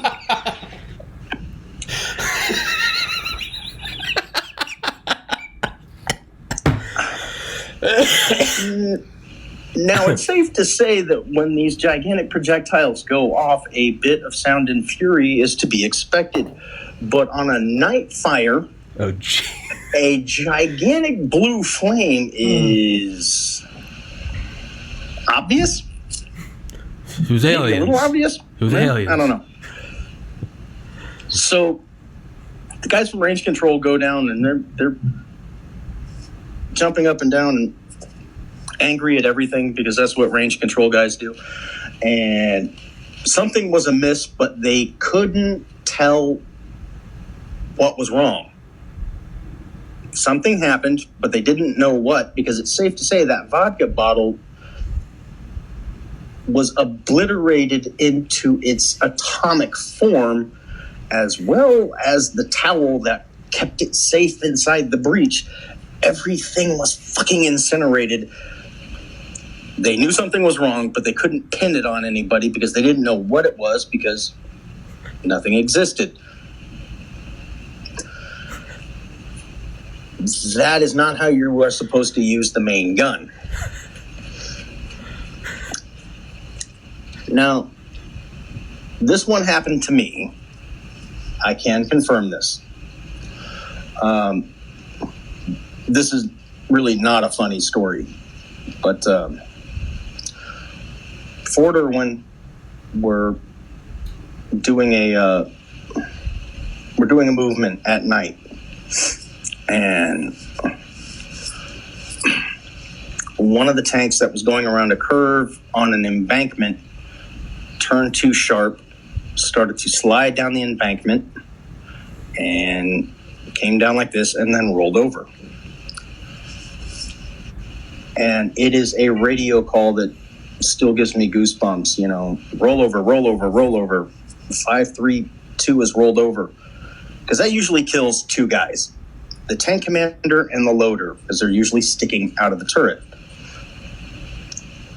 Luckily, that little slide that they went down, everyone had enough time to duck inside, brace themselves as the tank rolled over. My tank commander says, grab the fire extinguisher, get out there. Get out, run down the road. There was a little tiny fire, nothing that, you know, a tiny little fire extinguisher didn't handle. And there I am standing on the belly armor of an Abrams with guys in my unit stuck inside. Now, I did not know it would do this, but it makes perfect sense. When a tank is on its turret, the guys that were all upside down, somebody grabbed the manual traverse handle and started turning it, because the driver's hole was unobstructed. So the driver opened up his hatch, they turned the traverse so that everyone could get out of the turret down through the driver's hole. And there I am standing on the belly armor of an Abrams as it's moving fractionally slow because it's being traversed. Yeah. And then I realized, oh shit, well, not everybody, people are alive. Someone's moving the turret. We get down there, there's a bunch of busted ribs. I want to say a broken arm, a broken collarbone.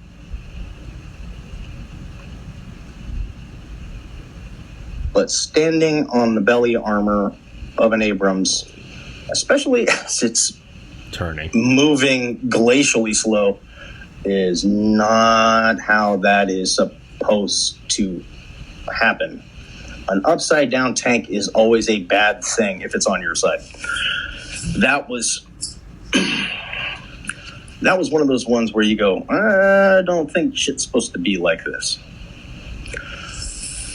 But like I said, medevac got called in, and my first time seeing a medevac with night vision goggles, because holy shit, man. Helicopters generate a lot of static electricity that you can clearly see with your nods on. That kind of freaked me out a little bit. It freaked me out because everyone was alive and we didn't have much to worry about. That's insane. Yeah, that was a long goddamn night, because those guys,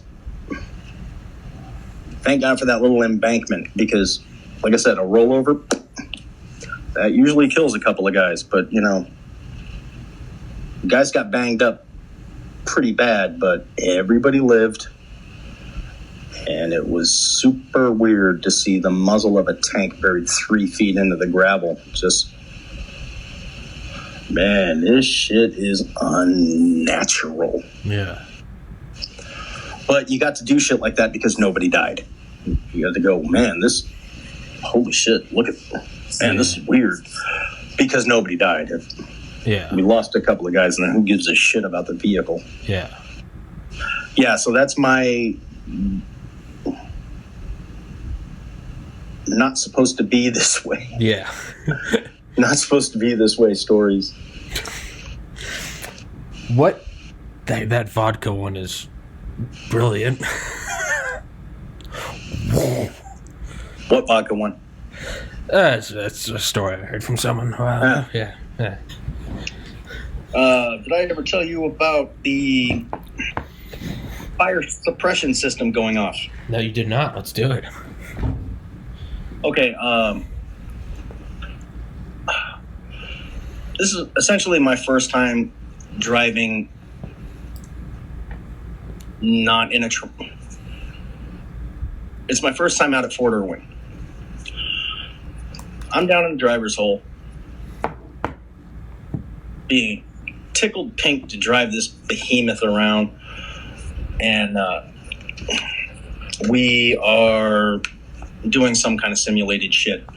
Now, the way you simulate the main gun firing is you have a device that sits atop the main gun called the Hoffman device. Now, the Hoffman is basically dynamite wired into your fire control system. You squeeze the trigger, this thing gets a charge, and a little stick of dynamite in a steel tube goes pow. Well, something happened. I'm driving, and the gunner fires a simulated round. The Hoffman goes off, and the fire extinguisher in the driver's hole went off. Now, when you think fire extinguisher, you think the same thing I think. Right. No, it's bang white. Can't see shit. Said bang? Yeah, there was no. It emptied a bottle this shit. Man, 18 inches around, at least 2 feet tall. It emptied it in 0 seconds. Bang. And I can't see shit because the air is white. And my tank commander's on the intercom saying, "Driver, hold right track. Turn right. Driver, hold right track." He's thinking I got my head on my ass. "Driver, hold right track. Driver, where the fuck are you going?" And here's the funny thing. The fire suppression system in the M1A1 was a halon system. Now, I don't know the chemistry of it, but halon stops fire by removing oxygen from the air, which puts me in quite a pickle because I need oxygen. But the funny thing is, you know what helium does to your voice? Yeah. Halon does the exact opposite, because I got my tank commander yelling into my intercom, "Driver, where the fuck are you going?" And I got on the intercom sounding like Barry White. I was like, "Something blew the fuck up today. I don't know what it is." He grabbed the override, he turned the turret, and kind of below his seat, he kind of stuck his hand into the driver's hole. He felt the blast of cool air, which is not a good thing in July in the Mojave Desert. He was like, "Put it in fucking neutral. Coast to a goddamn stop. Get your fucking hatch open." And man, so put the tank in neutral. You don't got to go slamming on the brakes, right? It's a big bitch. She will stop. I get my hatch open, and I get the breath of life. I'm like, ugh. And then he kind of leans down and looks into the driver's hole, and he's like, "You okay there, man?" I was like, "I'm feeling a little woozy." So medics came by and said some shit, probably like, "Yeah, that probably took 15 years off his life, but yeah, he's all right now." That is when I learned the cold efficiency of saving a tank. That's why the fire suppression system is halon, because you can replace a tank crew in one helicopter ride. You cannot replace a main battle tank in theater easily. Yeah. So, doing the math, they figure, fuck it. If they need to breathe, they'll get out. We'll pay the insurance. Yeah.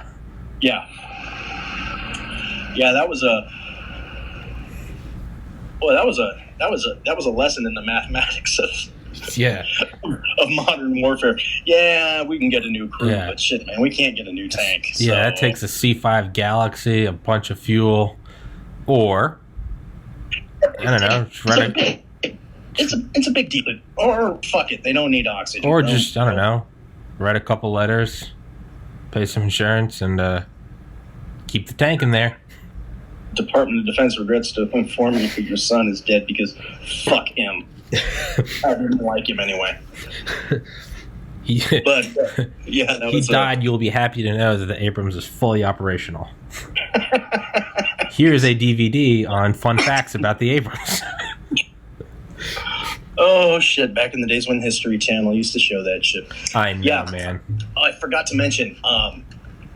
Talking about old rounds. Up until the M1 A1, the M60,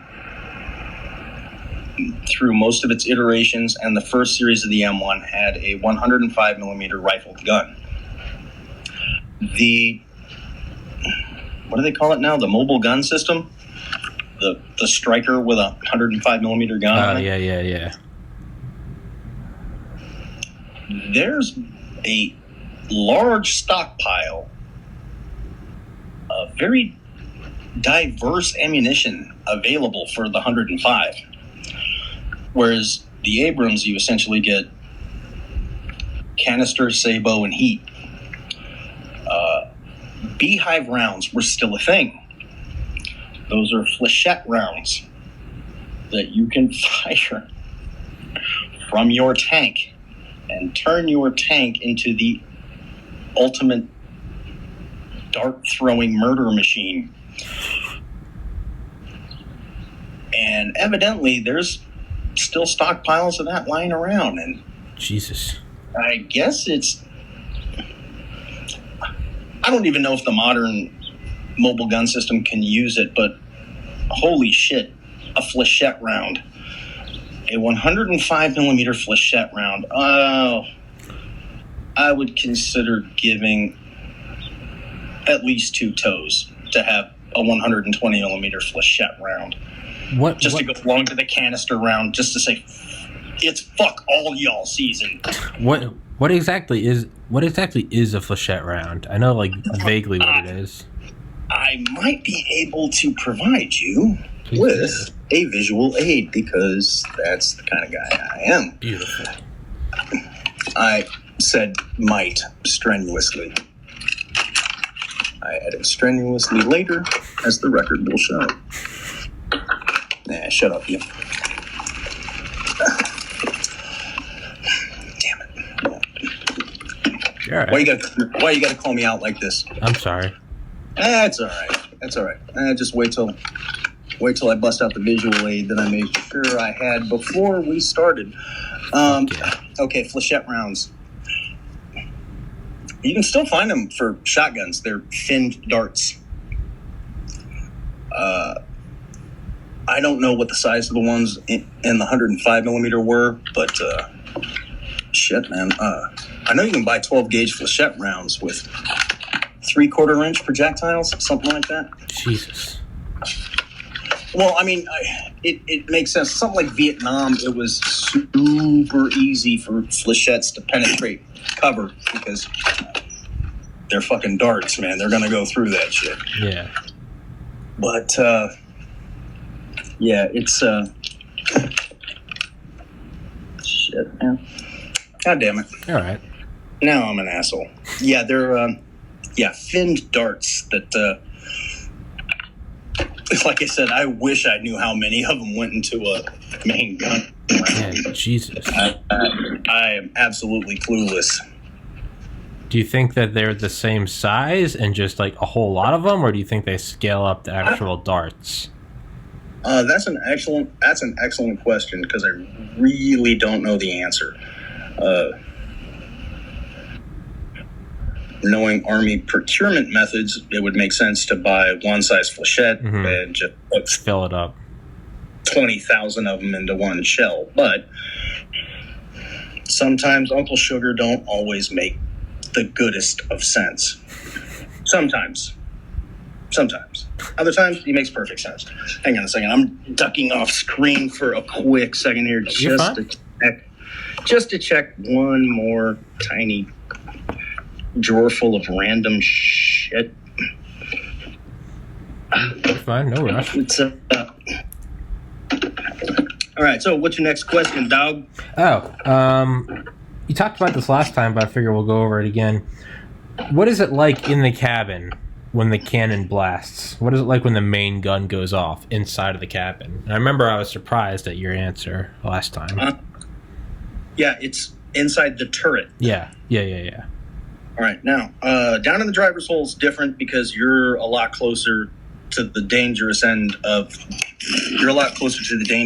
gun. So the driver feels a lot more concussion than anything else. You hear it, but you don't hear it. You feel the gun go off. But what I heard, and it might have been the awesomeness of the noise-canceling Bose crewman helmet that I had, but you heard the gun recoiling. You heard it go ching, because the noisy end of the gun is 17 feet that way behind a whole shitload of armor. Yeah. I really didn't even, memory being what it is, I don't even really remember feeling like overpressure or anything. It was just the gun going through its path of recoil and spitting out the round base of the rounds you just shot, because the case of the ammo is made of cellulose, so it just burns the fuck up with everything else and gets spat out vodka style out of the end of the gun. So I've heard. Legend has it. That was, like I said, I'm pretty sure that someone's head, they wanted somebody's head to roll, but they couldn't figure out. You couldn't figure out who's. The hows or the whys. Yeah, it's the inside of the turret is kind of a noisy place. Your turret hydraulics are going. If you didn't have your CVC, Combat Vehicle Crewman helmet on, the hydraulic pumps alone would drive you insane because it's a high-pitched whine that never stops. But the helmets do a fantastic job of canceling that shit out.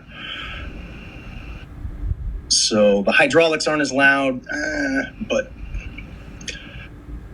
you have an overpressure system built into the tank so that when the gun goes off, there's not even a little tiny bit of smoke that comes back into the turret. Everything due to overpressure gets pushed out of the gun tube.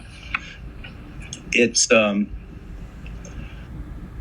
it moved the tank plenty, but yeah, like I said, you don't really hear a boom in the turret.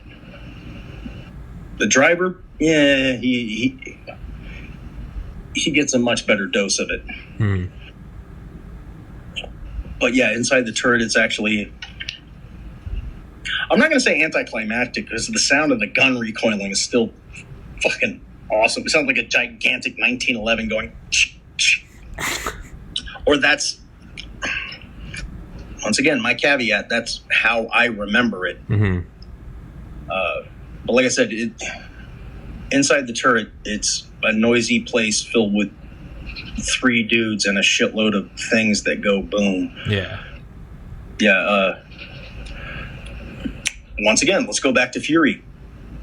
Inside the turret, you saw the gun leap back. They made no attempt to try and go, oh, this gun went boom. Yeah. Because the noisy end's that way. Yeah. Way the fuck that way. And you're kind of surrounded by steel, which, good for you, but like I said, anticlimactic is the right word. Just, it isn't what you think. It's not like all those. It's not like the all gun those. recoils, the breech drops, the tiny piece of shell that's left gets dropped out of the back, and all is good in the world. Yeah, it's not like all those videos you see of, like, you know, standing next to an artillery piece. No, there's a reason those guys are all deaf. Yeah. But if you were inside the artillery piece, not that bad. Yeah. Not bad. if it can be revealed, what is the protocol to disengage from battle if his tank was damaged or a crew member was wounded and or killed? So is there a protocol for, I guess, I don't know, abandoning ship or just not abandoning ship? I don't know. Disengage from battle, so whatever that would entail. Okay, let's talk about the super obvious. Lose a crewman. You continue. Let's say your loader gets schwacked. Sad and unfortunate, but now the tank commander is now the loader. If your gunner dies, probably everyone in the turret is dead. So you don't, but the tank commander can do his job from his position. If the tank commander dies, then the gunner becomes the tank commander and the gunner. If you lose the driver, then you got to pull him out and then replace him with somebody not dead.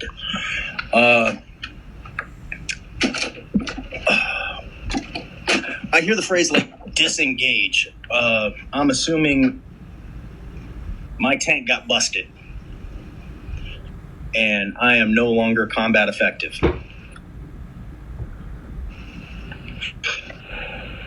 If things are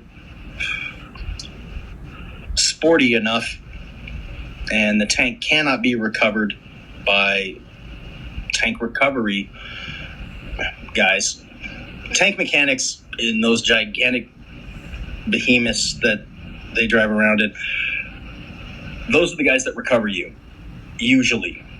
If you can't recover your wingman with a tow bar or cables because people are shooting at you, yeah, there's procedures to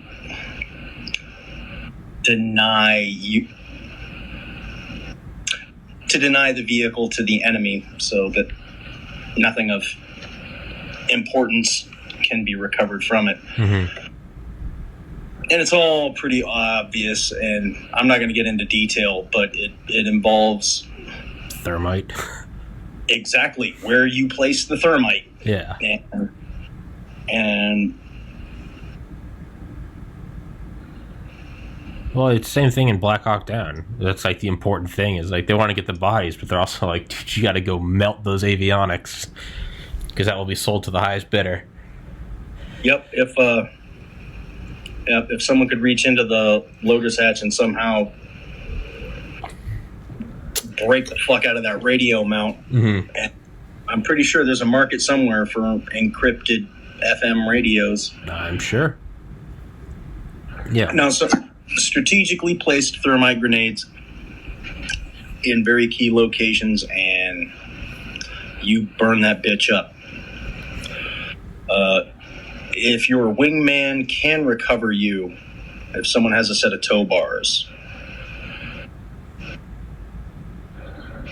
then you just drive away. Yeah.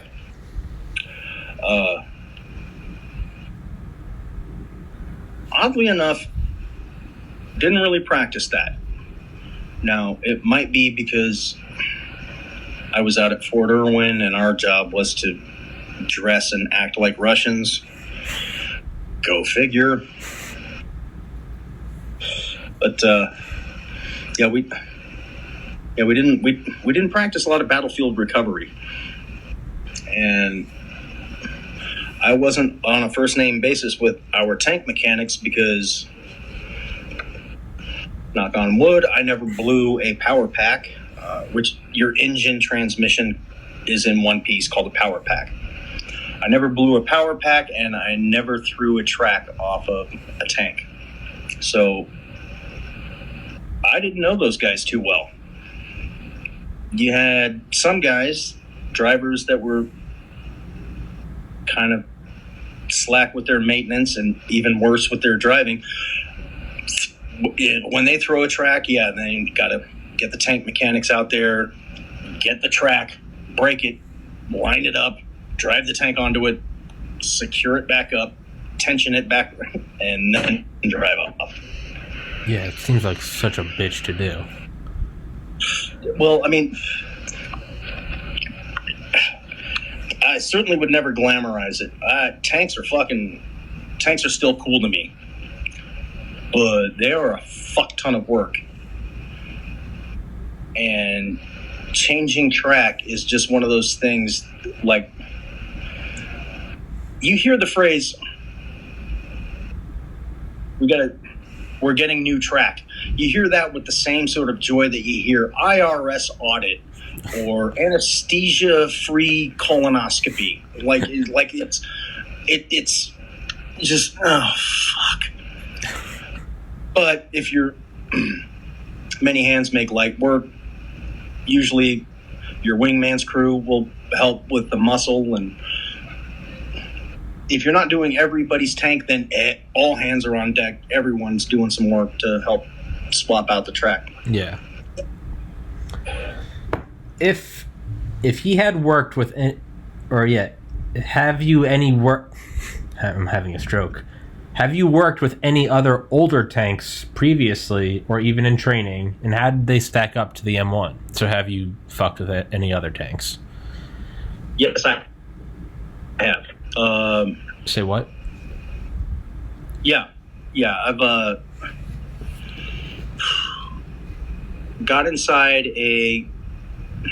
and drove, did some rudimentary maintenance on a Russian designed, Polish built T-55. Comparing that to an Abrams, it isn't fair. It's comparing a SPAD biplane to a P-51. It's barely the same thing. The thing about the T-55 was, if memory serves, it was one of the last mass-produced Russian tanks that had a four-man crew. Because Russians love having an autoloader. They love that shit. Having an autoloader reduces the overall dimensions of your tank and leaves you with a three-man crew. I have my own prejudices. I'd rather have a loader with a spare set of hands and a spare set of eyes. Mm-hmm. That's me. I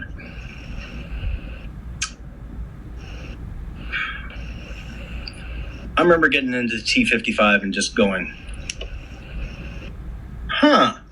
ammo stored wherever, unarmored fuel lines just running along the floor. Oh, these things are fucking death traps. That's why the Russians made 100,000 of them. Someone's like, yeah, T-55 got a kill. Yeah, it probably killed its crew too. So 2 for the price. It's a crew like a suicide bomber gets a kill. It's like, yeah, but huge asterisk there. Yeah.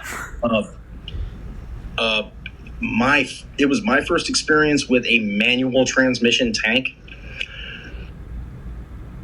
I don't remember it. I really don't. I wish I did, but I don't. It had a manual transmission with a stick shift, with a shift pattern that only made sense if you were living off potatoes and vodka and diesel fumes. Like, it was, I wish I could remember it, but it was like, wait, man, if 1 is here, shouldn't 2 be there? But no, 1, 2, 4, 8, or whatever the fuck it was. Been inside a few British chieftains that mainly served as props in Hollywood when you couldn't get an Abrams. The chieftain, I mostly remember because it was the first tank that had a supine driver's position, which means the driver was essentially laying down and driving the tank. The Abrams has the same seating position. You're like, get in your lazy boy and put it all the way back. That's essentially the driver's position. That's weird. Why would they have?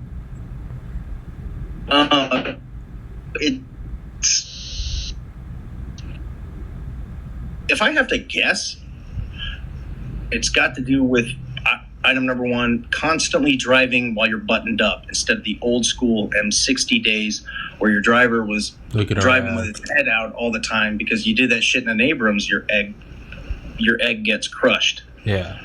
I'm not sure if the Chieftain is the exact same way, but I do know first tank with a supine driver's position. Don't really have an opinion on that one because we didn't really go anywhere. Yeah. Been in several iterations of the last M60, the M60A3. So that was our main battle tank before the Abrams came on scene. And wow, that is a roomy turret in there. Like, you could play volleyball in that shit. I got into an M60 for the first time. I was like, well, I have so much room for activity. No, I'm pretty sure that, you give it a full basic load of ammo, I'm pretty sure that free space disappears quick, but it just seemed roomy. Like, all tanks are cramped, more or less, but, hell, you get inside an M4 Sherman and you go, wow, I can do this with my arms if I wanted to. Yeah. Meanwhile, in an Abrams, you're smacking your fire control system or the breech of your main gun. You're cramped. Your free space is extremely limited. But you're also damn near indestructible in an Abrams. Trade-off. Elbow room, invincibility. Feeling of invincibility. Yeah, that's often all you need. Been in British self-propelled gun called the Abbott, which I'm pretty sure you can buy those on eBay right now, and super easy to drive. 4-speed transmission, I think, but it's one of those things. What kind of tank is that? It's not a tank. It's an artillery piece. Well, it's the same thing. No, they're really not. Yes, it has tracks. Yes, it has turrets. Yes, it has a gun. Not the same thing. Same thing. Same kind of people that say magazine and clip. They're the same thing. No, they're not. It's a 200-round assault magazine. Don't give me that. Don't give me that, you. It's a 200-round pistol with an automatic clip.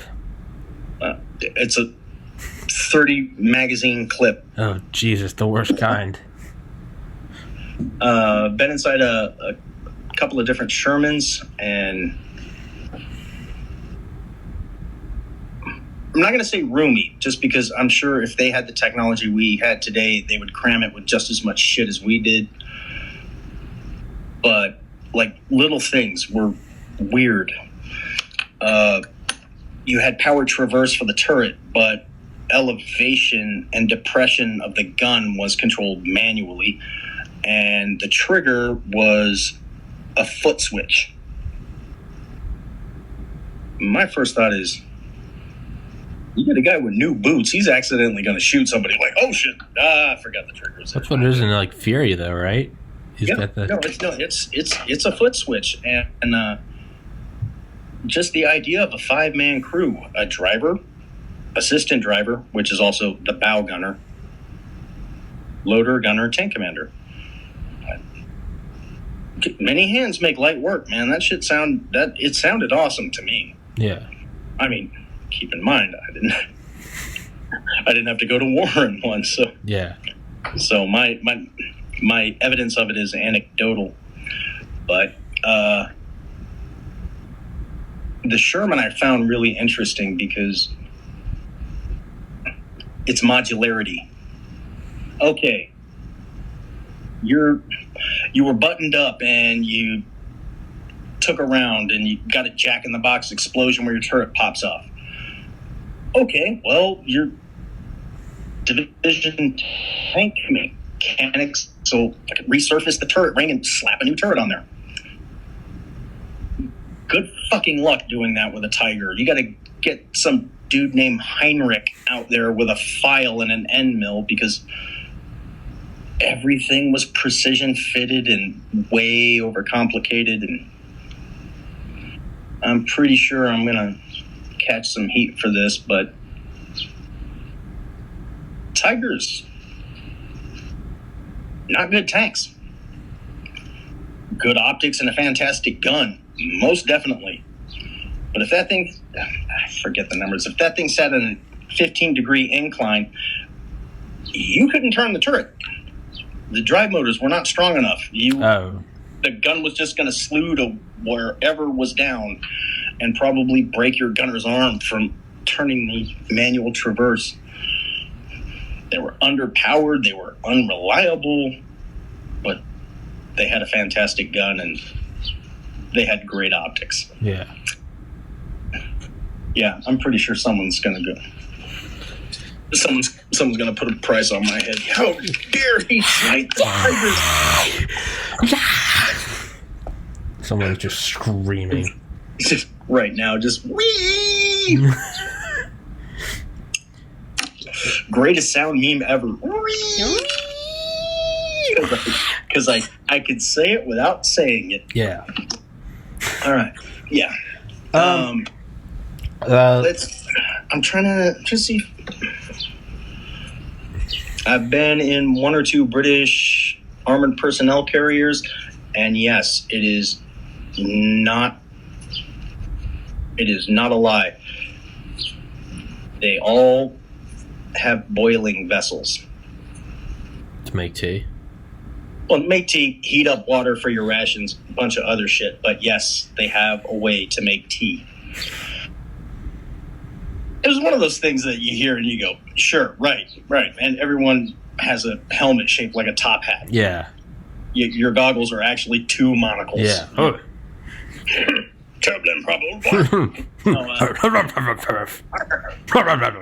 For the Queen. Yeah. Yeah, but the British gear that I saw was, I found it curious because, like, I saw a couple of armored personnel carriers that had gasoline engines. I'm like, gasoline and bullets don't mix well, right? But bold move, Cotton. It was the Cold War. The Brits weren't in a great financial position, so they just probably had to run what they brung. Yeah. God bless those funny accented guys, because man, I thought I had to deal with a shit budget growing up in the Army in the Clinton era. No, every year is the Clinton era in the British Army. Just those guys don't get the support that we do. Yeah, it sucks. Yeah. Let's let our closest allies just wither. Well, I know they fixed it. I know they have. I am going old school, but their standard infantry rifle, the SA-80. British guys I worked with down south used to call it the civil servant. Didn't work and you can't fire it. But I guess HK went through and just kind of retweaked everything, and I guess it's a good piece of kit now. Yeah. But it had some teething problems of. It's a beautiful nickname. That's a beautiful nickname. Yeah. British humor it's a beautiful thing. It really is. So subtle. It's so subtle and just everything is just laced with sarcasm, and that's like my native fucking language. Yeah. Everything is just like everything is like you're talking to in-laws or like two girls going at it. Nice shirt.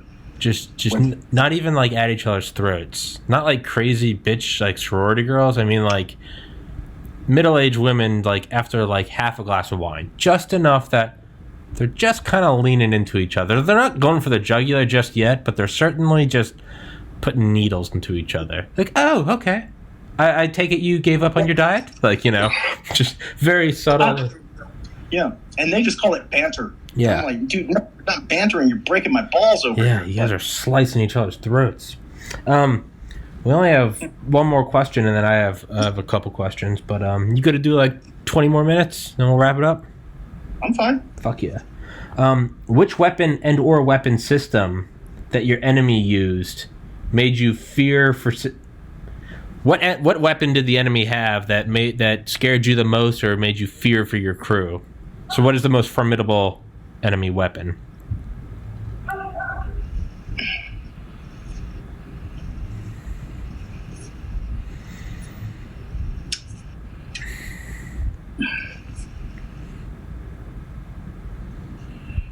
That is...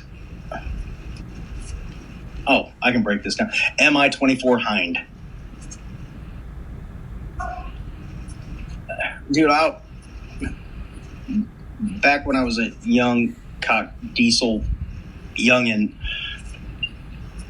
dude, I would have fought the Red Army by myself.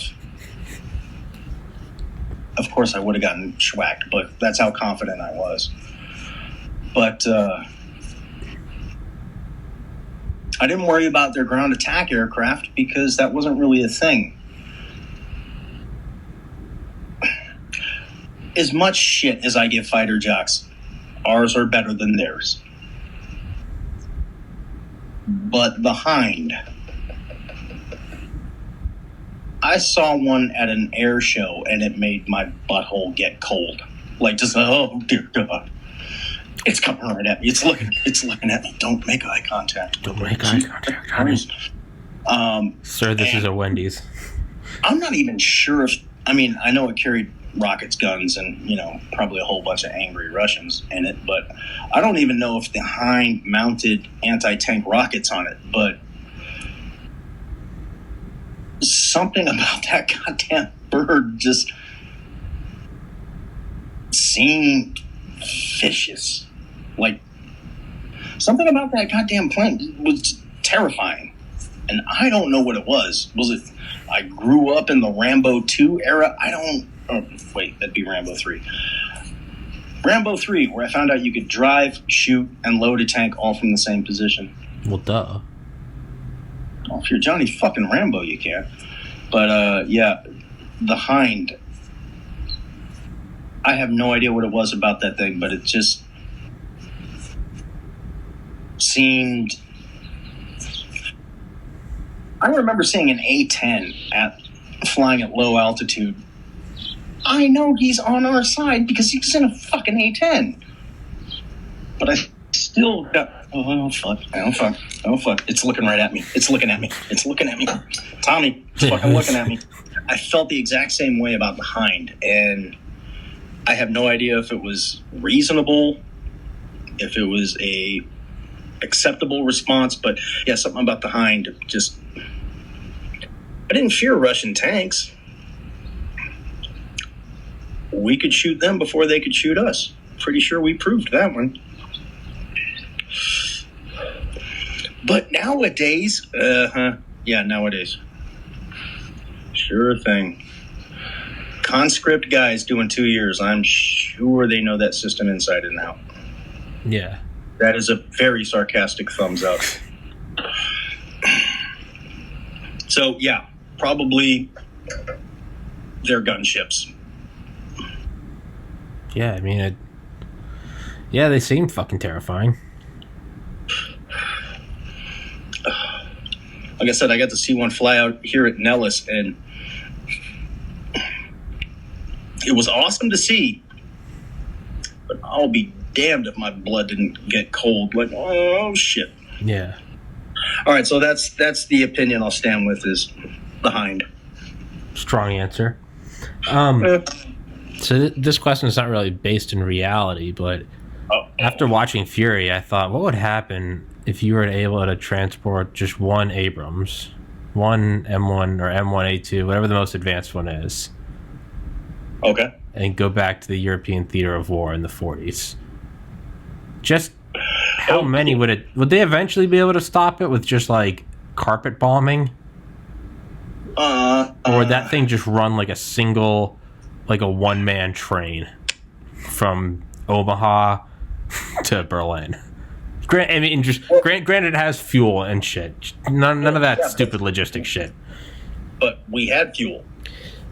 Because remember, the Abrams burns whatever you got. Yeah. You got gasoline, it burns it. Diesel burns it. Jet fuel burns it. Avgas burns it. Fucking unicorn tears burns it.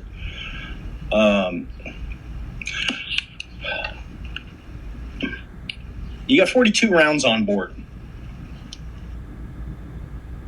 If we're just taking logistics out of it. Yeah. You'd better hope and fucking pray that your artillery guys are on their A game and drop a round through the goddamn loader's hatch if you can. Blow the tracks off it. Immobilize it. That's still... Minefields would still do a number on the tracks. I mean, you're not going to get a catastrophic kill. The vehicle will, in theory, be repairable if you blow off tracks, but that's the only way you're going to stop it. Otherwise, it's gonna go through your armored column like a chainsaw through a fourth grader. It's just gonna be a biblical level of hate and discontent. The M1 would just plow through. I mean,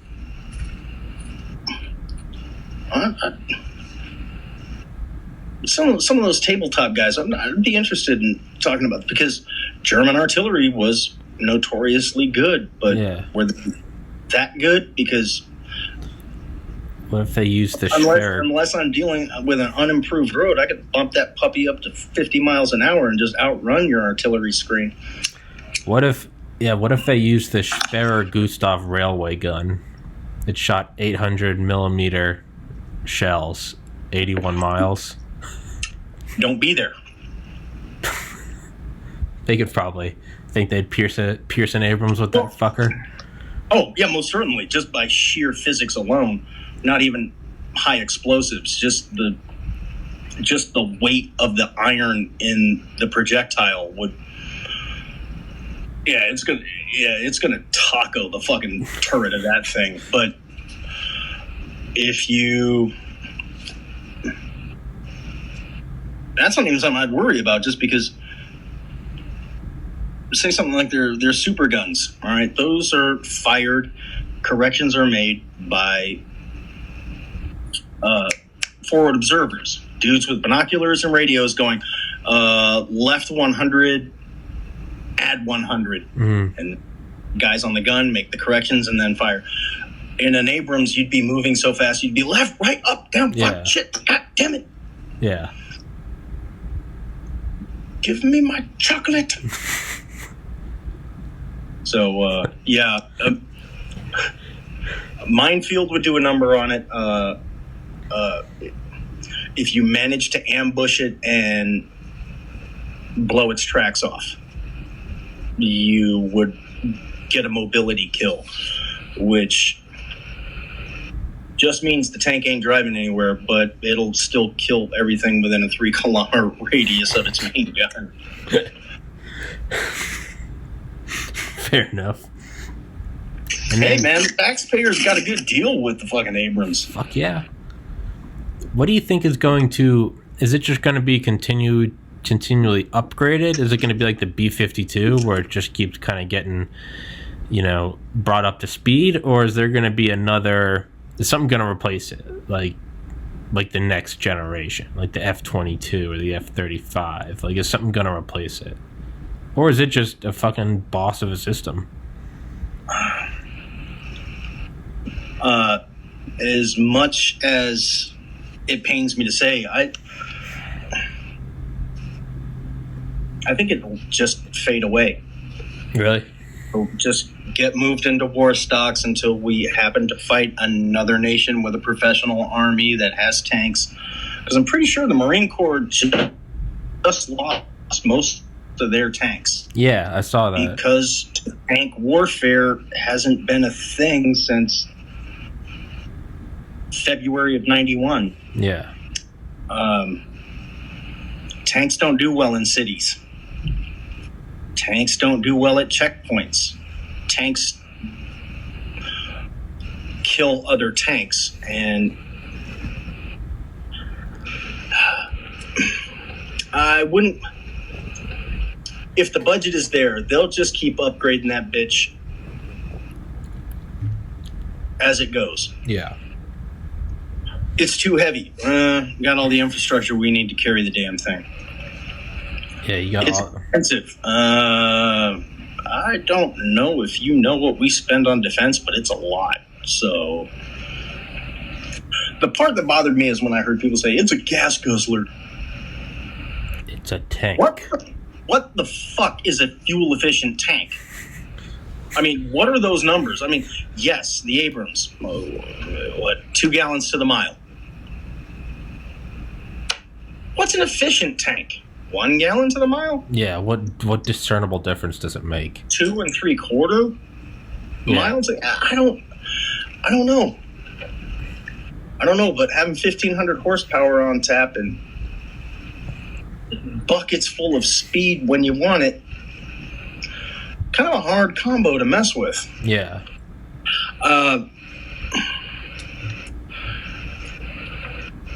I hate to say it, but I think sooner or later someone's going to get wise to the fact that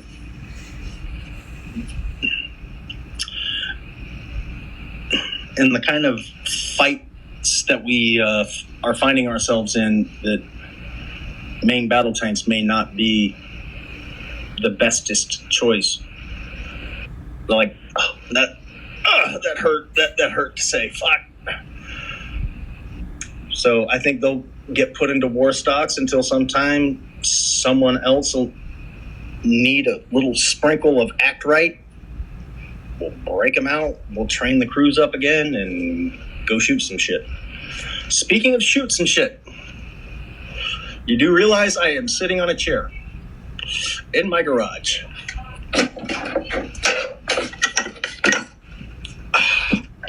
That, my friend, Jesus Christ, is a training. This is just plastic. Training heat round for the 120 millimeter smoothbore gun. Jesus Christ. This is what they call a heat round, high explosive anti-tank, which oddly enough, you do not use on tanks. This is what they call the standoff. This hits vehicle, tells this to go boom. This creates a shape charge and creates a whole lot of problems for whatever it just hit. Now, Jesus fuck. Like I said, it don't fit on camera. Jesus Christ. And a good gunner can get one of the, a good gunner with a good loader can get one of these down the tube every 10 seconds. That's, oh, and by the way, you see that gray part? Yeah. That's the only thing that comes out of the gun after it goes off. Yeah. That's what they call the aft cap. Jesus. So, yeah, I'm just guessing, but just shy of 50 pounds. Maybe a little more, maybe a little less. Jeez. I'm old. Sometimes my shit hurts. But, yeah, that's why the smoothbore gun, because this is the warhead. Yeah. Down in here are the fins that stabilize this warhead as it travels. Because that's two ways you impart stability on a projectile. You either put a spin on it, like with rifling, or it self-stabilizes like an arrow with its own fins. Mm-hmm. All of our shit has its own fins. Jesus Christ. The thing is ridiculous. Yes, you can thank my buddy. I stole it out of his garage months ago when you and I were going to do another podcast and just been sitting here drawing fucking side side-eye glances from my neighbors. What's the muzzle velocity? Like when one of those puppies gets lets off the rails. Okay, I don't remember the speed of a heat round. I just remember the sabot round, the one you use to kill other tanks. Armor-piercing, fin-stabilized, discarding sabot with tracer. Moves just shy of 1 mile a second. Holy fuck. Holy that shit's awesome, isn't it? Holy shit. Yeah, so you take a big dart of very dense metal. Back in the day, it was depleted uranium, but that got unpopular, so now they use tungsten. You throw that thing at ungodly speed in the direction of the thing you're going to kill. It punches a hole. That hole creates whole shitloads of fragments that are now moving at the same speed of the sabot, bouncing around that turret, turning everything in there into mincemeat as the sabot flies through and usually punches a hole out the other side. Jesus. It does not create a suction and everyone gets sucked out of a hole that big. It just turns the inside of whatever you hit into a blender. And don't worry, you ain't gonna feel a thing. The next thing you know, you're driving around your T-72, and next thing you know, you're chilling with Joe Stalin. You're like, shit, how'd I get here? Yeah, God damn it. I did it again. So yeah, I've been sitting on this thing for months. That thing is insane, dude. Yeah, like I said, you gotta have your loader rip one of these out of the magazine or out of the ready rack, turn it, punch it into the breech, arm the gun, get out of the way, then it goes off. Would you know offhand what the muzzle velocity is of like a battleship turret? Or are those just bigger shells? Not necessarily faster. I don't know anything about it. I don't know anything about it too, and I was fascinated with them when I was a kid. Fascinated with them now, shit. If they brought battleships back, dude, I'd be like, yeah, can old ass guys sign up? Because I'll do that. No, I don't have the slightest clue. I just remember watching the gun room in Iowa, New Jersey, Missouri. One of them, shell gets laid out on a cradle, punched into the gun, and then the powder elevators open and 3 50-pound bags of gunpowder get pushed in, and then 3 more bags of powder get punched in, and then they close the breech. It's like, oh, sweet Jesus, my kind of maniac said, we just need more of everything. More shell, more gun, more barrel length. Yeah. Battleships are just, to me, it's like, those are like the epitome of World War II. And I know they were around beforehand for the keyboard warriors. But to me, it's like, it's just scaled up to almost like a mythical level. That's one of those things that's like, all right, the Yamato. Yeah.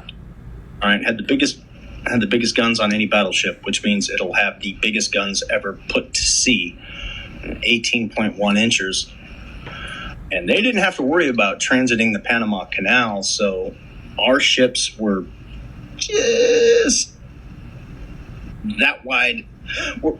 They basically had a foot on either side of the canal. To the Imperial Japanese Navy had no such concerns, so that bitch was 135 feet across. Dear God, what a monster that thing was. So I got the ultimate what if, and it was Iowa class meets the Yamato. And I heard a pretty honest response. The Japanese guy, who was just a fan of battleships, was like, clear weather, edge goes to Yamato. Any sort of inclement weather, nighttime, rainy, cloudy, bad visibility, the Iowa wins easily. Just our radar, our fire direction was better. Yeah. But I guess clear visibility, I guess Yamato might have taken it. Yeah. That fucker. Once again. Yeah. Who knows? Yeah, that fucker just let some of those shells off. Jesus Christ. It's just like there's a guy that was in the USS Wisconsin when it was used in Desert Storm, I think. Mm-hmm. And I've been trying to get him on the podcast. He was one of the turret operators, and I've been trying to get him on for the last 6 months, and he's still hesitant. But I'm working. I'm trying to get him on. You know who you are. I won't say your name, but you know who you are. I'm going to send you this episode, and you're going to hear this. Come on the podcast. Please, for the love of God, I gotta know. Please, for the love of God, I know. Here we are talking about Abrams tanks, man. A fucking battleship turret. Jesus Christ. Yeah, that thing can shoot Abrams tanks. Oh shit. Yeah, that's just a whole. That's just on a different planet of firepower. Because when I hear small arms, I go, "Oh, that's adorable." Yeah. You think 50 caliber is large? That's cute. Yeah. Yeah, I'm pretty sure battleship guys look at tanks and go, "You're adorable." Yeah. And rightfully so. Yeah. And they don't just have one. They've got like 9. Why? Fuck you, that's why. Fuck you, that's why. Because Uncle Sam plays for keeps, motherfucker. Only time we're not using this is because we're setting off a second sunrise over your city. Oh, damn. Yeah. I gotta remember the terminology. 16-inch 3-gun turrets, not triple gun. Oh. 3 individual guns, as in can be fired here, the other one can be fired here, the other one fired here. Whereas a triple gun, everything is done together. Yeah. Fact you didn't ask for nor need, provided for you by me. But now I have it. Yes, you do. All right. Yes. All right, sir. Well, let's wrap this one up. Definitely do another one in the future. And, yeah, I got to go pack bags and shit going up to the lake for 4th of July. But if you're listening, you know who you are. Turret Man. I won't say your name. Please do this. I'm dying to Please, hear. dude, I'm dying too. I've been pestering him. I've been texting him for the past 6 months and inching closer. I think I can get him in due time. Well, believe me, I'll be the first one watching it, because as far as firepower goes, they win. Yeah. They win. Yeah. All right. They can't be topped. Hey, cruise missiles and JDAMs, man, that's the shit. But launching a Volvo 20 miles across the fucking horizon, and hitting something, dude, I got to hear everything about that. Exactly. I know, man. Trust me. I know. I've been trying to. But this was fantastic. Thank you for your time. Thank you for your answers. That vodka story is fucking brilliant. I don't know what you're talking about. Yeah, neither do I. It's you'll have to watch the episode to find out. That was something that may or may not. That happened in the Russian army. There we go. That makes sense. Yeah. That wasn't us. Yeah, they like their vodka. Brilliant story. Thank you, my friend. And this is a long episode, so it's going to take a while to upload, but I'll send you the link later. All right, man. All right, dude. Thank you so much. Good day to you, sir. With the Maxim gun. with the Maxim Whatever gun. happens, we have the. Oh my fuck! Is that a Wisconsin? That's not a Maxim gun. We're maximally fucked. Yeah, we're Maximum fire for effect. Oh lord, the Maxim gun. Jules Verne never. All right, man. All right, yeah. I'll see you, buddy. I'll just start divulging into old timey guy voice. Yeah. All right, All right, get outta buddy. here. Peace.